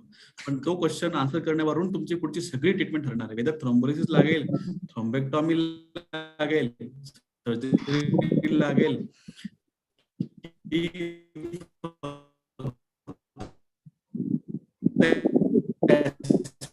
लागेल का घरी पाठवायचे. सो दिस इम्पॉर्टंट क्वेश्चन 10 वेळा विचारावं लागेल. Next line of treatment depends on this question. जर रात्री झोपायला गेला असेल 11 वाजता आणि सकाळी 5ला झोपेतून उठला आणि पॅरालिसिस झाला, तर ऑनसेट कधी पकडायचं. मग रात्री लास्ट वेल नोन, जेव्हा तो नॉर्मल लास्ट कधी होता 11 वाजता झोपला तेव्हा नॉर्मल होता, आणि 5 वाजता बेडमध्ये त्याला पॅरालिसिस होऊन उठला होता, म्हणजे चालू होईल 11 वाजताचा पिरियड आपण कॅल्क्युलेट करू. Yes. So on the basis of history is very important. On the radio imaging you cannot decide, na? No. On radio imaging we cannot decide about the vital line of management. फक्त clotting आहे का bleeding आहे ते आपल्याला radio imaging, either CT scan और MRI, anything. लोकांनी विचारलं की सीटी स्कॅन करायचं का एमआरआय, तर anything can we can do, either CT scan और एमआरआय. तर सीटी स्कॅन नॉर्मल आहे म्हणजे त्याला क्लॉटिंग झाले असेल आणि स्टार्ट ॲस्पिरिन, बट विदाउट सीटी स्कॅन और एमआरआय और neuro imaging don't start aspirin और एनी ब्लड थिनर. तर आपल्याला वाटतं की बहुतेक त्याला इस्केमिक स्ट्रोकच असणार. आम्हाला clinic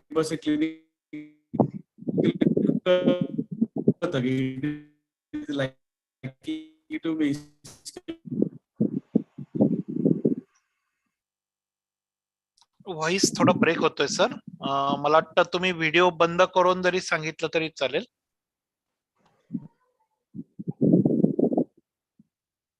hello sir, you are not Audible.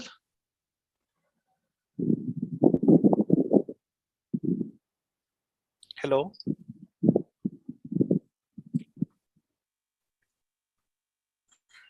I think sir I have lost his connection. I will call him.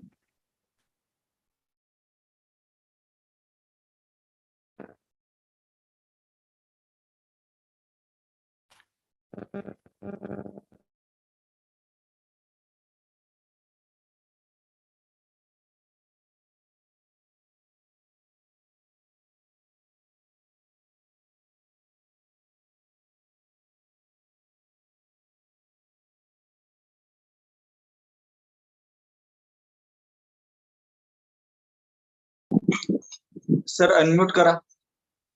हो नाही नाही, मी सरांना कॉल करत होतो म्हणून म्यूट ठेवला होता.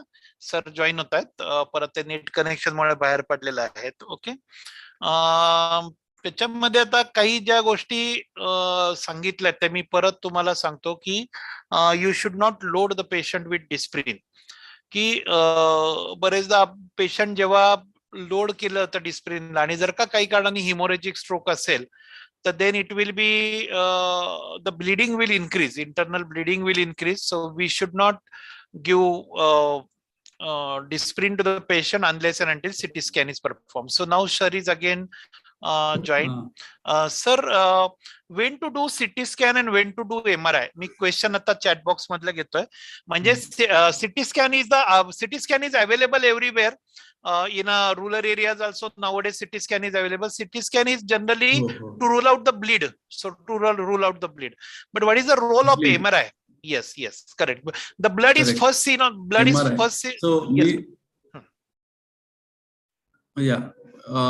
सो MRI चा एक फायदा की MRI मध्ये आपल्याला इन्फार्क्ट असेल तो लवकरात लवकर पिकअप होतो. सिटी स्कॅन मध्ये इन्फार्क्ट डेव्हलप व्हायला काही तास लागतात.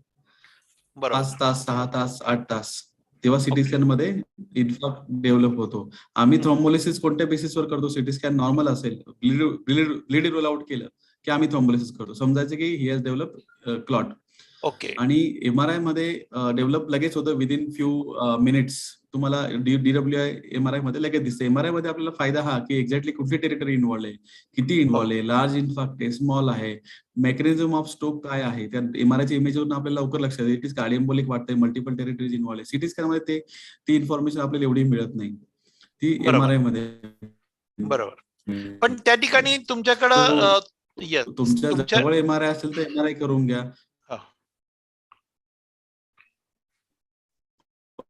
पण आम्ही प्रिफर करतो सिटी, कारण सिटीला टाइम.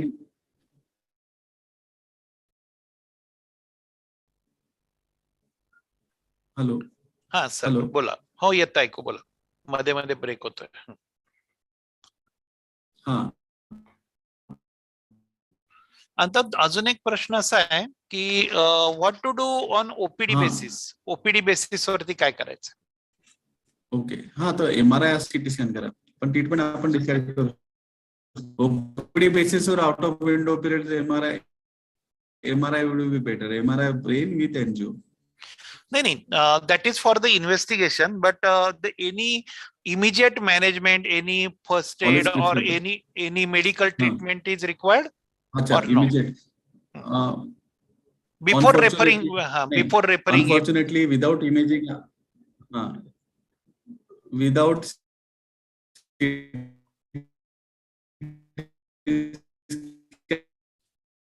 or MRI आपण काही चालू करू शकत नाही. We can do IV fluid, saline देऊ शकता, normal saline, not DNS, normal saline. Okay.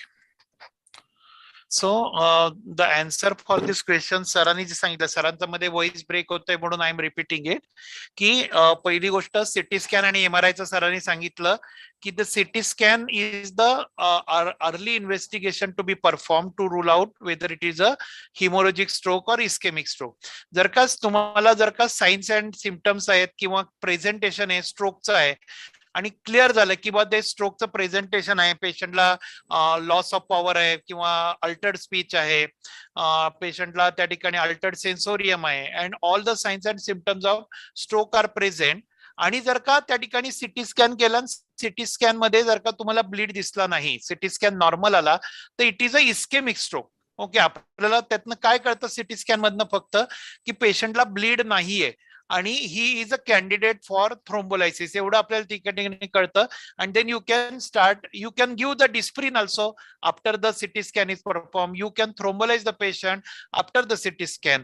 एमआरआयचं सरांनी सांगितलं की एमआरआयनी आपल्याला त्या ठिकाणी इन्फार्क्टचा साईज कळतो, विच आर्टरी इज इन्व्हॉल्ड, की स्मॉल आर्टरी आहे, बिग आर्टरी. मगाशी सरांनी जे आपल्याला टाइप्स दाखवले स्ट्रोकचे, so we can understand more details about the stroke on the MRI. Okay, पण तुमच्याकडे एमआरआय नाहीये म्हणून पेशंटला त्या ठिकाणी एमआरआय साठी पाठवायचं का आणि ट्रीटमेंट डिले करायची का? नाही. On the basis of CT scan you can start the early treatment and whenever you get a time you can do the MRI. OPD treatment विषयी सरांनी काय सांगितलं की unfortunately there is no specific treatment you can do in your clinic or OPD. की समजा एखादा patient early stroke मध्ये तुमच्याकडे आलाय तर तुम्ही कुठलं ड्रग देऊ शकता का, कुठली मॅनेजमेंट करू शकता का? You can not do anything unless and until CT scan is perform. म्हणजे काय, आपल्याला मेन डिस्प्रिनच, आपण डिस्प्रिन असेल, ॲट्रोवास्टॅटिन आहे, हे आपण त्या ठिकाणी देऊ शकतो. पण त्या ठिकाणी unless and until CT scan is perform you can not do any special treatment or the immediate treatment. Early recognisation हीच अर्ली ट्रीटमेंट आहे असं आपल्याला म्हणता येईल. की तुम्ही लवकर ओळखलं पेशंटला स्ट्रोक आहे, हे तुम्ही आयडेंटिफाय लवकर केलं, तुम्ही तो स्ट्रोकचे साइन्स मिस नाही केले, तुम्ही प्रॉपर हॉस्पिटलला, प्रॉपर इन्स्टिट्यूटला पेशंट पाठवला की जिथं त्या ठिकाणी पेशंटचा सिटी स्कॅन होईल, थ्रोम्बोलायसिस होईल, हीच आपल्या दृष्टीने आपण म्हणू शकू की ही अर्ली ट्रीटमेंट पेशंटच्या दृष्टिकोनातून आहे. हो, नॉर्मल सलाईन तुम्ही देऊ शकता, इंजेक्शन Yes. सलाईन हो. किंवा एनएस देऊ शकता, की हायड्रेशन देऊ शकता. Dehydration of the reason for stroke, तर हायड्रेट करा पेशंटला. बरं, इथं अजून एक प्रश्न असा आहे की इस्केमिक स्ट्रोक आणि हिमोरेजिक स्ट्रोक आपल्याला डिफरन्शिएट कसं करता येईल क्लिनिकली? काही त्याचे काही असे क्ल्यूज आहेत का? हो, क्लिनिकली हिमोरेजिक स्ट्रोक मी मागे सांगत होतो की सडनली हेडेक, व्हॉमिटिंग, अनकॉन्शियसनेस,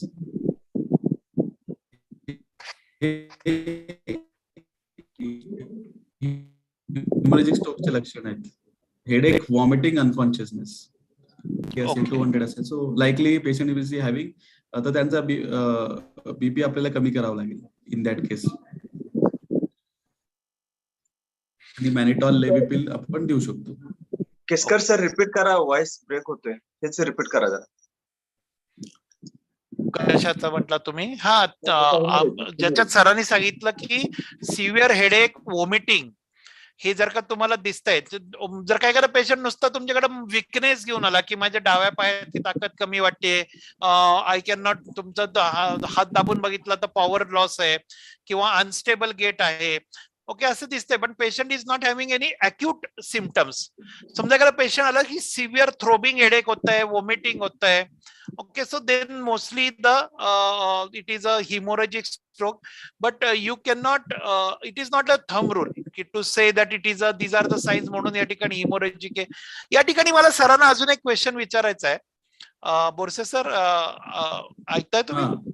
हा, मला या ठिकाणी प्रश्न विचारायचा आहे की येस, आपण आता कोविडच्या दरम्यान सुद्धा जेव्हा व्हॅक्सिन जेव्हा देत होतो, प्रेग्नंट लेडीज मध्ये व्हॅक्सिन देत होतो, तेव्हा त्याच्यामध्ये एक स्ट्रॅटेजी ठरवली होती की बेनिफिट वर्सेस डिसएडव्हान्टेजेस. म्हणजे की एखाद्याचा फायदा जास्त आहे आणि तोटा कमी असेल तर considering the disadvantages you can give that drug to that patient.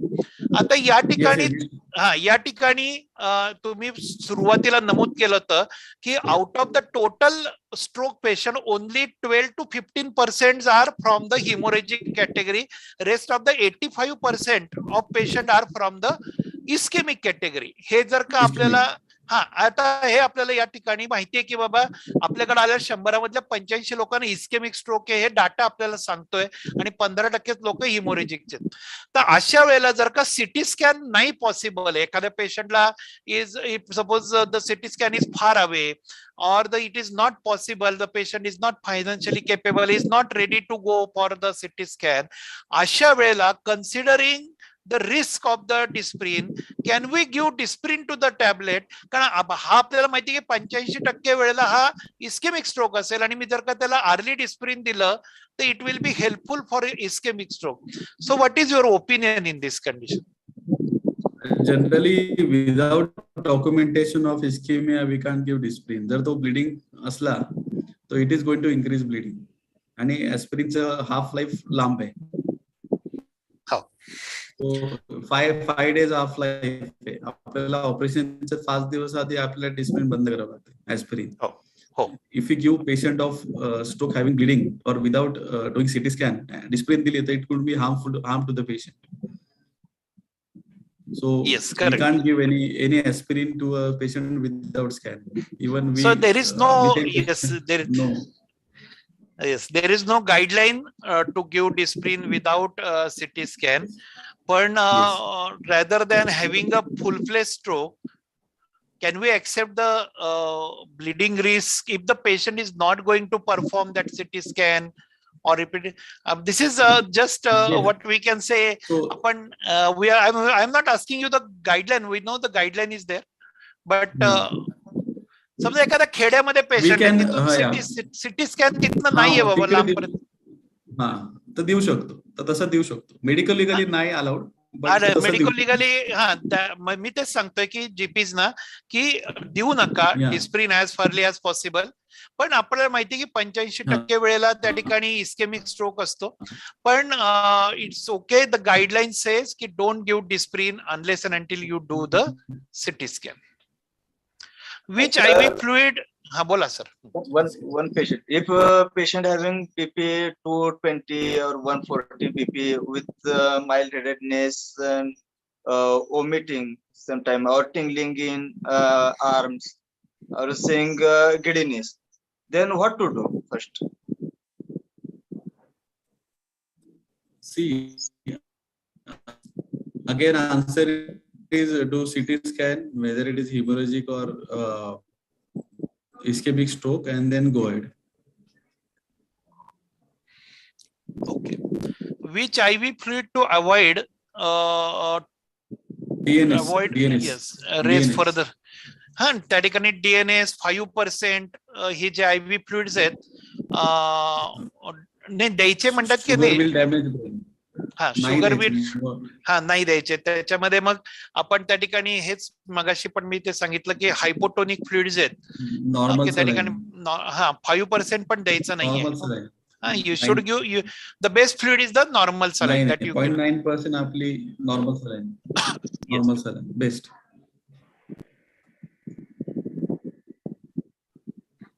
मी बघतो. काय क्वेश्चन आहे की patient is already on aspirin, then what to do? Then if patient is already on aspirin, they develop ischemic stroke, we have to increase the dose of aspirin or add the clopidogrel. Okay. And when to do hemogram of the patient. So if patient is having clinical history of headache with neuro deficit, headache आहे आणि एक साइडला paralysis develop होतोय, vomiting होत आहे, तर suspect venous thrombosis. In that case we can do venogram, MRI venogram. या ठिकाणी अजून एक प्रश्न विचारलेला होता. Any role of steroid in stroke? No role of steroid in stroke.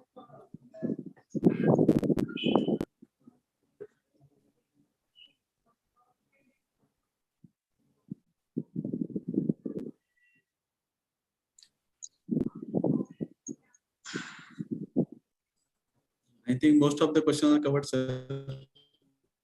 एक मिनिट बघून आपण काय आहेत का अजून. मला रोल करते.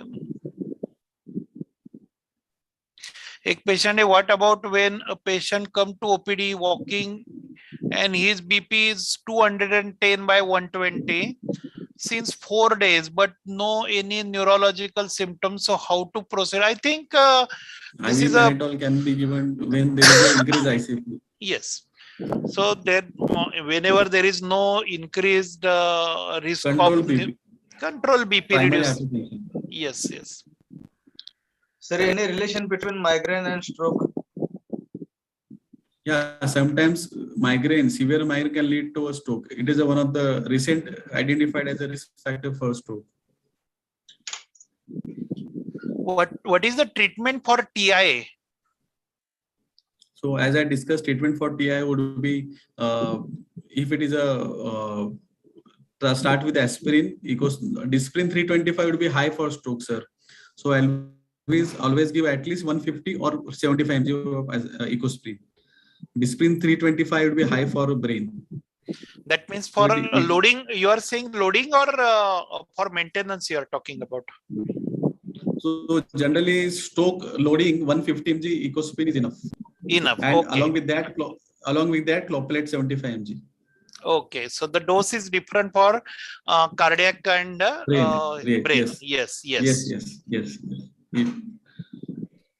Sir, is Bell's palsy leads into a severe stroke or fatal condition? So Bell's palsy is different. Bell's palsy is not stroke. It is due to viral infection, post-viral neuropathy. So Bell's palsy will not lead to stroke, but Bell's palsy related Bell's palsy, rather facial palsy, can be one of the symptom of early stroke. In Bell's palsy, you can give steroids. Yeah, in Bell's palsy, if it is confirmed Bell's palsy post-viral neuropathy, then we can give steroids. Hemorrhagic stroke ची treatment काय असते? Hemorrhagic stroke. Yeah, hemorrhagic stroke, we have to control BP urgently. First, give mannitol to reduce the intracranial pressure necessary, and protecting airways and other things.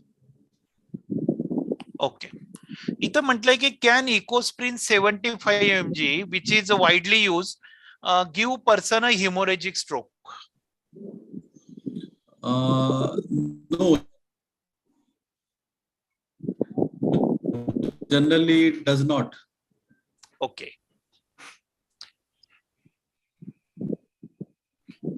But you should not give it for the stroke management till you get a CT scan get confirmed. Yes. It is a fast test. Fast is not the test. That is the mnemonic actually. And if you fast test, tell more about it. That is not the FAST. सरांनी सांगितलं test. Stroke तुम्हाला identify करण्यासाठी F for facial. A for arm. Yes. S for speech. And T for time. Na? S for speech. And T for time. T for time to call. Time to call. Yes. Sir, IV mannitol, how it acts?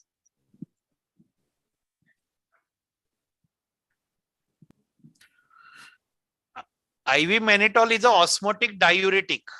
IV mannitol is an osmotic diuretic which reduces the edema of the brain. Okay. It is osmotic agent. Yes, osmotic agent.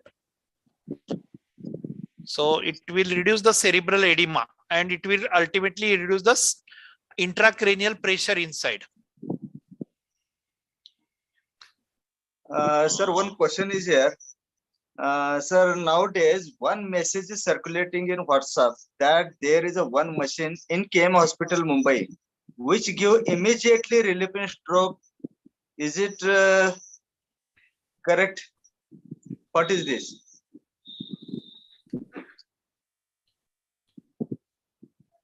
IV mannitol is osmotic agent.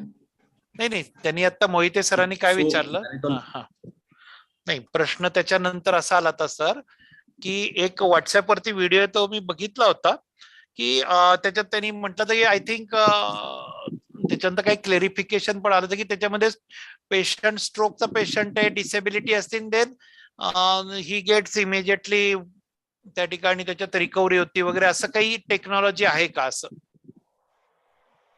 नाही WhatsApp मध्ये we just do video assessment that's it. Otherwise primary physician has to treat. So we do a lot of telethrombolysis also. Patient 50 kilometers from the Pune having CT scan facility. So if they send video of the patient and CT scan, we can do thrombolysis there also if they have availability of the drug and CT scan. So MD medicine or primary physician can also do CT thrombolysis. त्याच्यात त्यांनी फक्त checklist बघायचे की त्या We only need ठिकाणी a video of a patient.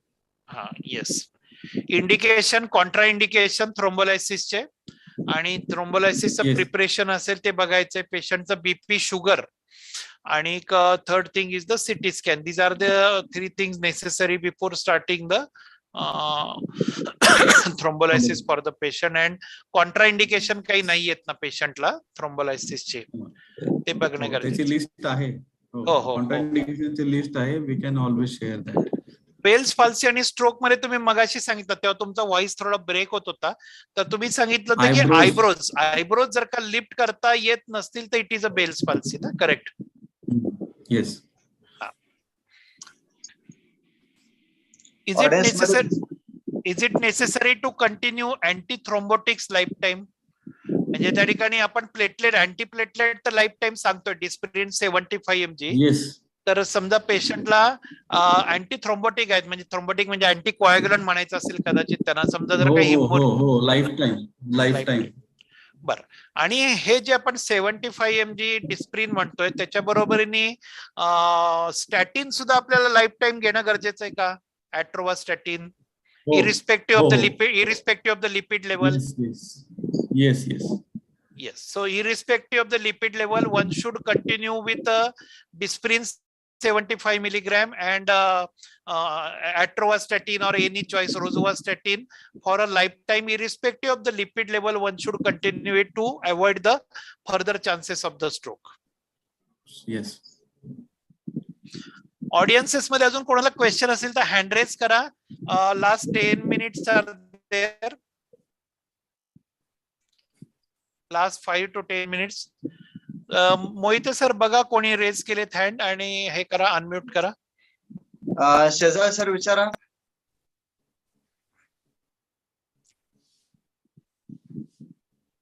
Unmute करा आणि विचारा.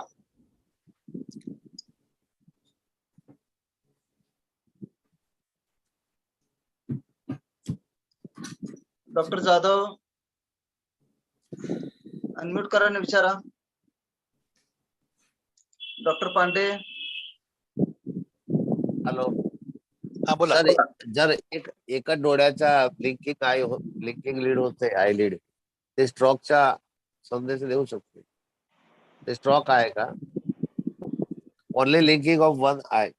Okay leads two stroke. Okay. I think Dr. Borse sir, question.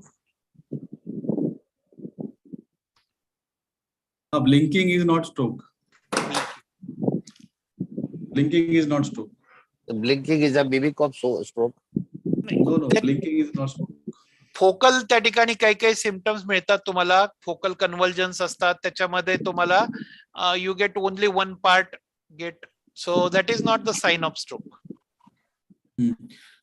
Okay, Dr. Khatawkar sir, vichara. Sir, here regarding the one message, I wanted to give information. Hello, Keskar sir. हाँ बोला. This message was about a machine which was brought in KM Hospital. News was from 2018, and from there onwards, this message is continuously in circulation. And in good faith people are circulating, and afterwards there was a very huge flow of patients of paralysis to the hospital. Yes. That's why the people had given the explanation regarding that. So that was regarding one old news. That was the news from 2018, and that message is continuously in circulation since 2018. Yes. There are so many fake messages now circulating on WhatsApp.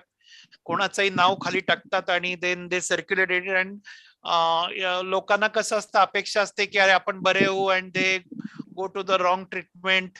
त्या ठिकाणी सरांना माहिती असेल sir, तिकडे कर्नाटकमध्ये खूप मोठ्या प्रमाणावरती पेशंट जातात after the stroke management. I have seen. माझ्याकडे मी त्याला एखादी गोष्ट सांगितली, they will not take Disprin or they will say that we don't have money for atorvastatin, rosuvastatin, पण ते स्पेशल गाडी करून ते कुठलं गाव आहे मोहिते सर? नागर मनोळी. बरेच 2-3 गाव आहेत आणि तिथं गेल्यानंतर ते निपाणी बरोबर. आजच पेशंट माझ्याकडे घेऊन आले. नागर मनोळी आहे, कर्नाटक मध्येच आहे. आता त्याच्या ब्रांचेस पण व्हायला लागलेत, ब्रांचेस व्हायला लागलेत पण आहेत. ते त्या ठिकाणी न्यूरोकाइनचं इंजेक्शन घ्यायला येतं, त्याने तिथं द्यायला सांगितलं, हे करायला सांगितलंय. आपण आपलं आहे देतो, ठीक आहे. It's okay. आय थिंक सायनोकोबाल्मिनची फाईल दिली जायची आणि त्याच्यावरती स्टिकर काढलेलं असायचं. पण आम्ही ते इंजेक्शन द्यायचे रिफ्यूज केले, तेव्हापासून ते अँप्युल मध्ये द्यायला लागले कंपनी. येस ते त्या ठिकाणी दिले जातात. 50% पेशंट असे सुद्धा रिकवर होत असतात. The time is the only medicine for the stroke patient for the recovery त्या ठिकाणी. त्याच्यामुळे after some time 50% patient get recovered and they say की आम्हाला फायदा झाला म्हणून. And okay, further question. Mansi Patil. Okay, doctor Maneyar. Sir, I want to ask about the subarachnoid stroke and nimodipine application.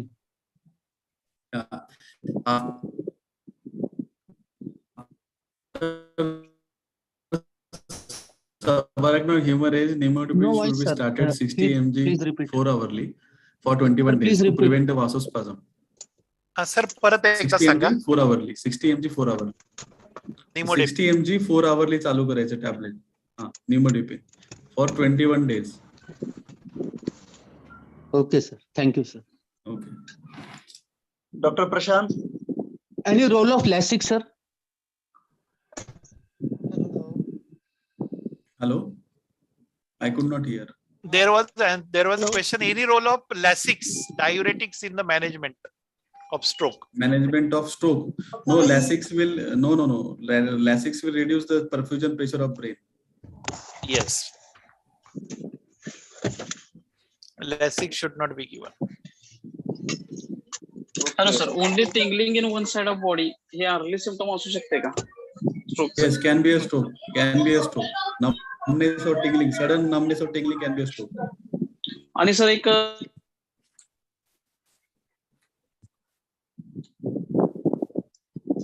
शेजारी sir. Sir एक सडन अनकॉन्शियस पेशंट हा माझ्याकडे आला होता. तो पुढे रेफर केला, सीटी एकदम नॉर्मल आला, पण तो अनकॉन्शियस मधनं रिकवर झाला नाही. मग न्यूरोपेशंट कडे गेल्यानंतर ग्लोबल इन्फॅक्ट असं आलं. मग असं सिटी मध्ये असं नॉर्मल येऊ शकतं का? अर्ली स्टेज मध्ये नॉर्मल सिटी स्कॅन असू शकतो अर्ली स्टेज मध्ये. सर किती वेळानंतर मग रिपीट करायचा सिटी? जनरली 12 तासानंतर सिटी रिपीट करू शकतात.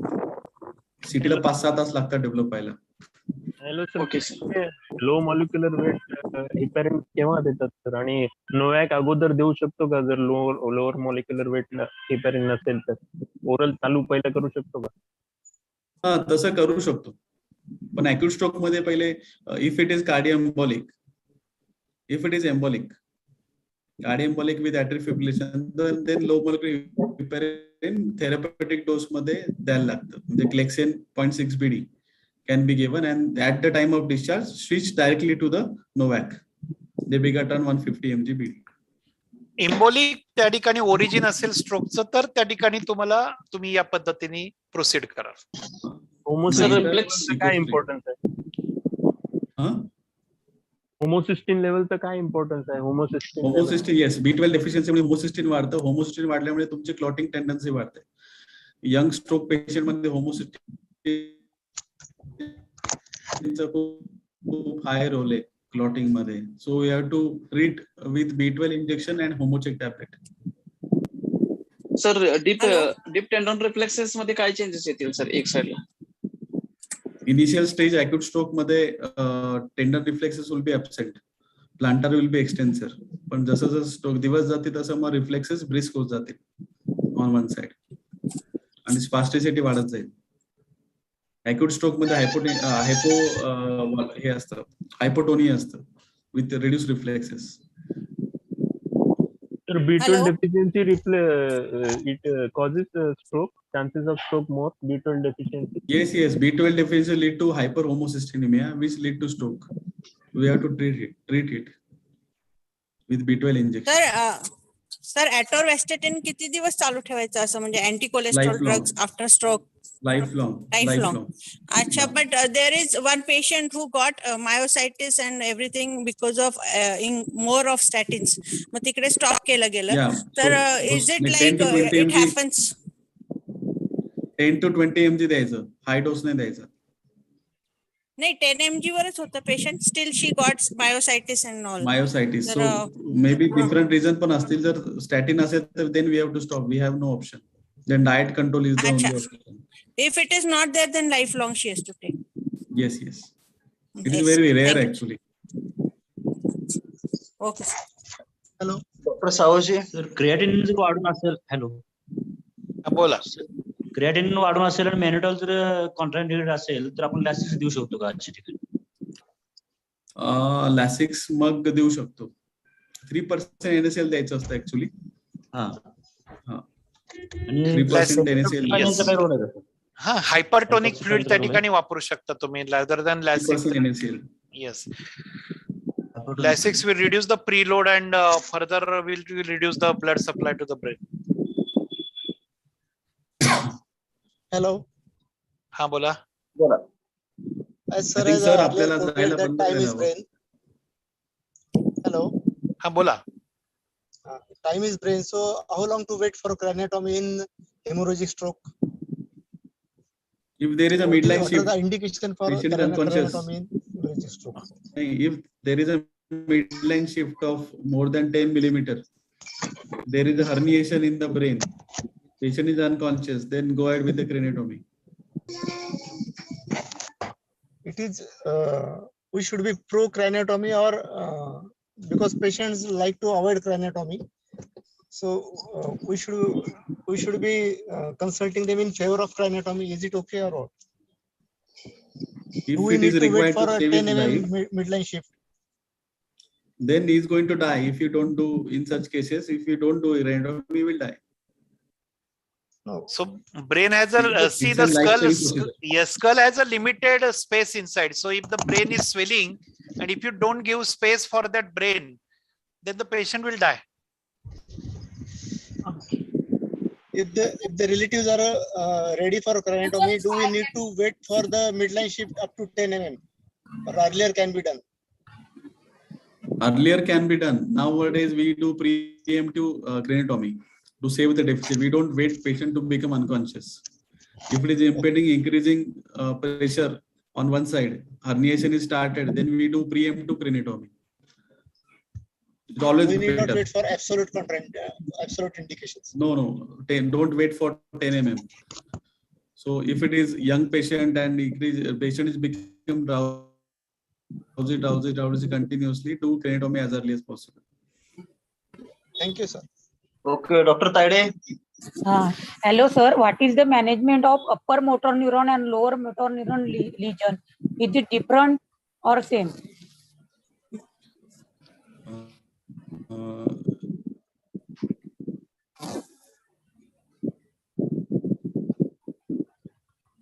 Lower motor neuron lesions are due to general or peripheral neuropathy. In upper motor neuron lesion, we have to find out the cause again, whether it is brain, brainstem, spinal cord.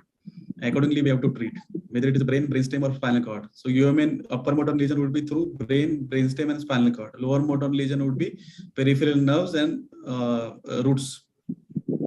We have to find out the cause and then treat. Okay, sir. Okay, so Mohite sir stop करायचा. ठीक आहे, 1-2 question. Doctor joint, link joint विचारा. Doctor पोके, last 2 question घ्यायचे आहेत फक्त. Is there any role of ceticolin or paracetam in management of stroke? There is no role of ceticolin paracetam. Okay. Many of physicians then देतात sir बरेच जण त्यात. It is more of cosmetic.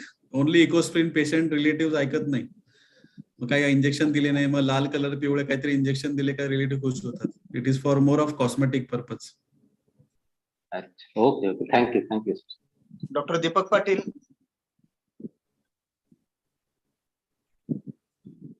I think last question. Okay sir, Keskar sir continue please. Yes. आजचं खूप छान lecture झालं. We are reached almost to the 500 capacity. That is the highest capacity we have for our Zoom platform that we targeted today. And the interaction सुद्धा आपले खूप छान झाले. Very good questions were asked by the doctors and the senior general practitioners.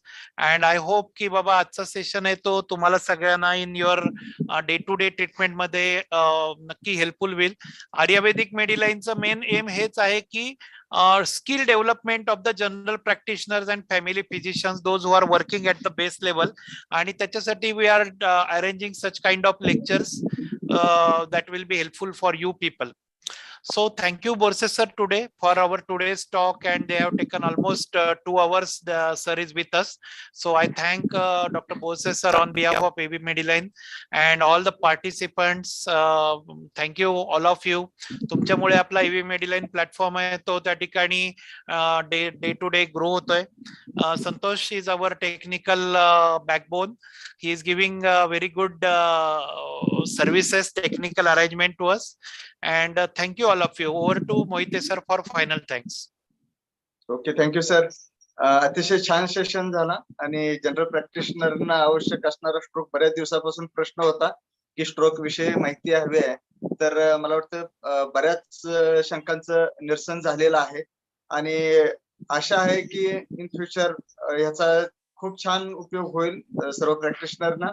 आणि अनमोल वेळ दिला त्याबद्दल doctor Sandeep Borse sir मी आपलं शतशः आभार व्यक्त करतो. बोरसे सर म्हणजे जसं केसकर सरांनी सांगितलं त्या पद्धतीनं ते न्यूरो क्लिनिक आपलं पिंपळे सौदागरला आहे क्लिनिक. तुम्ही त्यांच्याशी कॉन्टॅक्ट करू शकता. काही क्युरीज असेल तर भेटू शकता. तुमच्या पेशंटच्या संदर्भात तुम्ही विचारू शकता. त्याचबरोबर ते जहांगीर हॉस्पिटललाही कार्यरत आहेत. तर मला वाटतं खूप छान सेशन झालेलं आहे आणि सर्वांच्या शंकांचं निरसन झालेलं आहे. तर पुन्हा एकदा मी डॉक्टर पद्मनाभ केसकर सर आणि डॉक्टर संदीप बोरसे सर यांचं मी AV मेडिलाइनच्या वतीनं आभार व्यक्त करतो आणि आपण इथेच थांबूया. धन्यवाद. Thank you.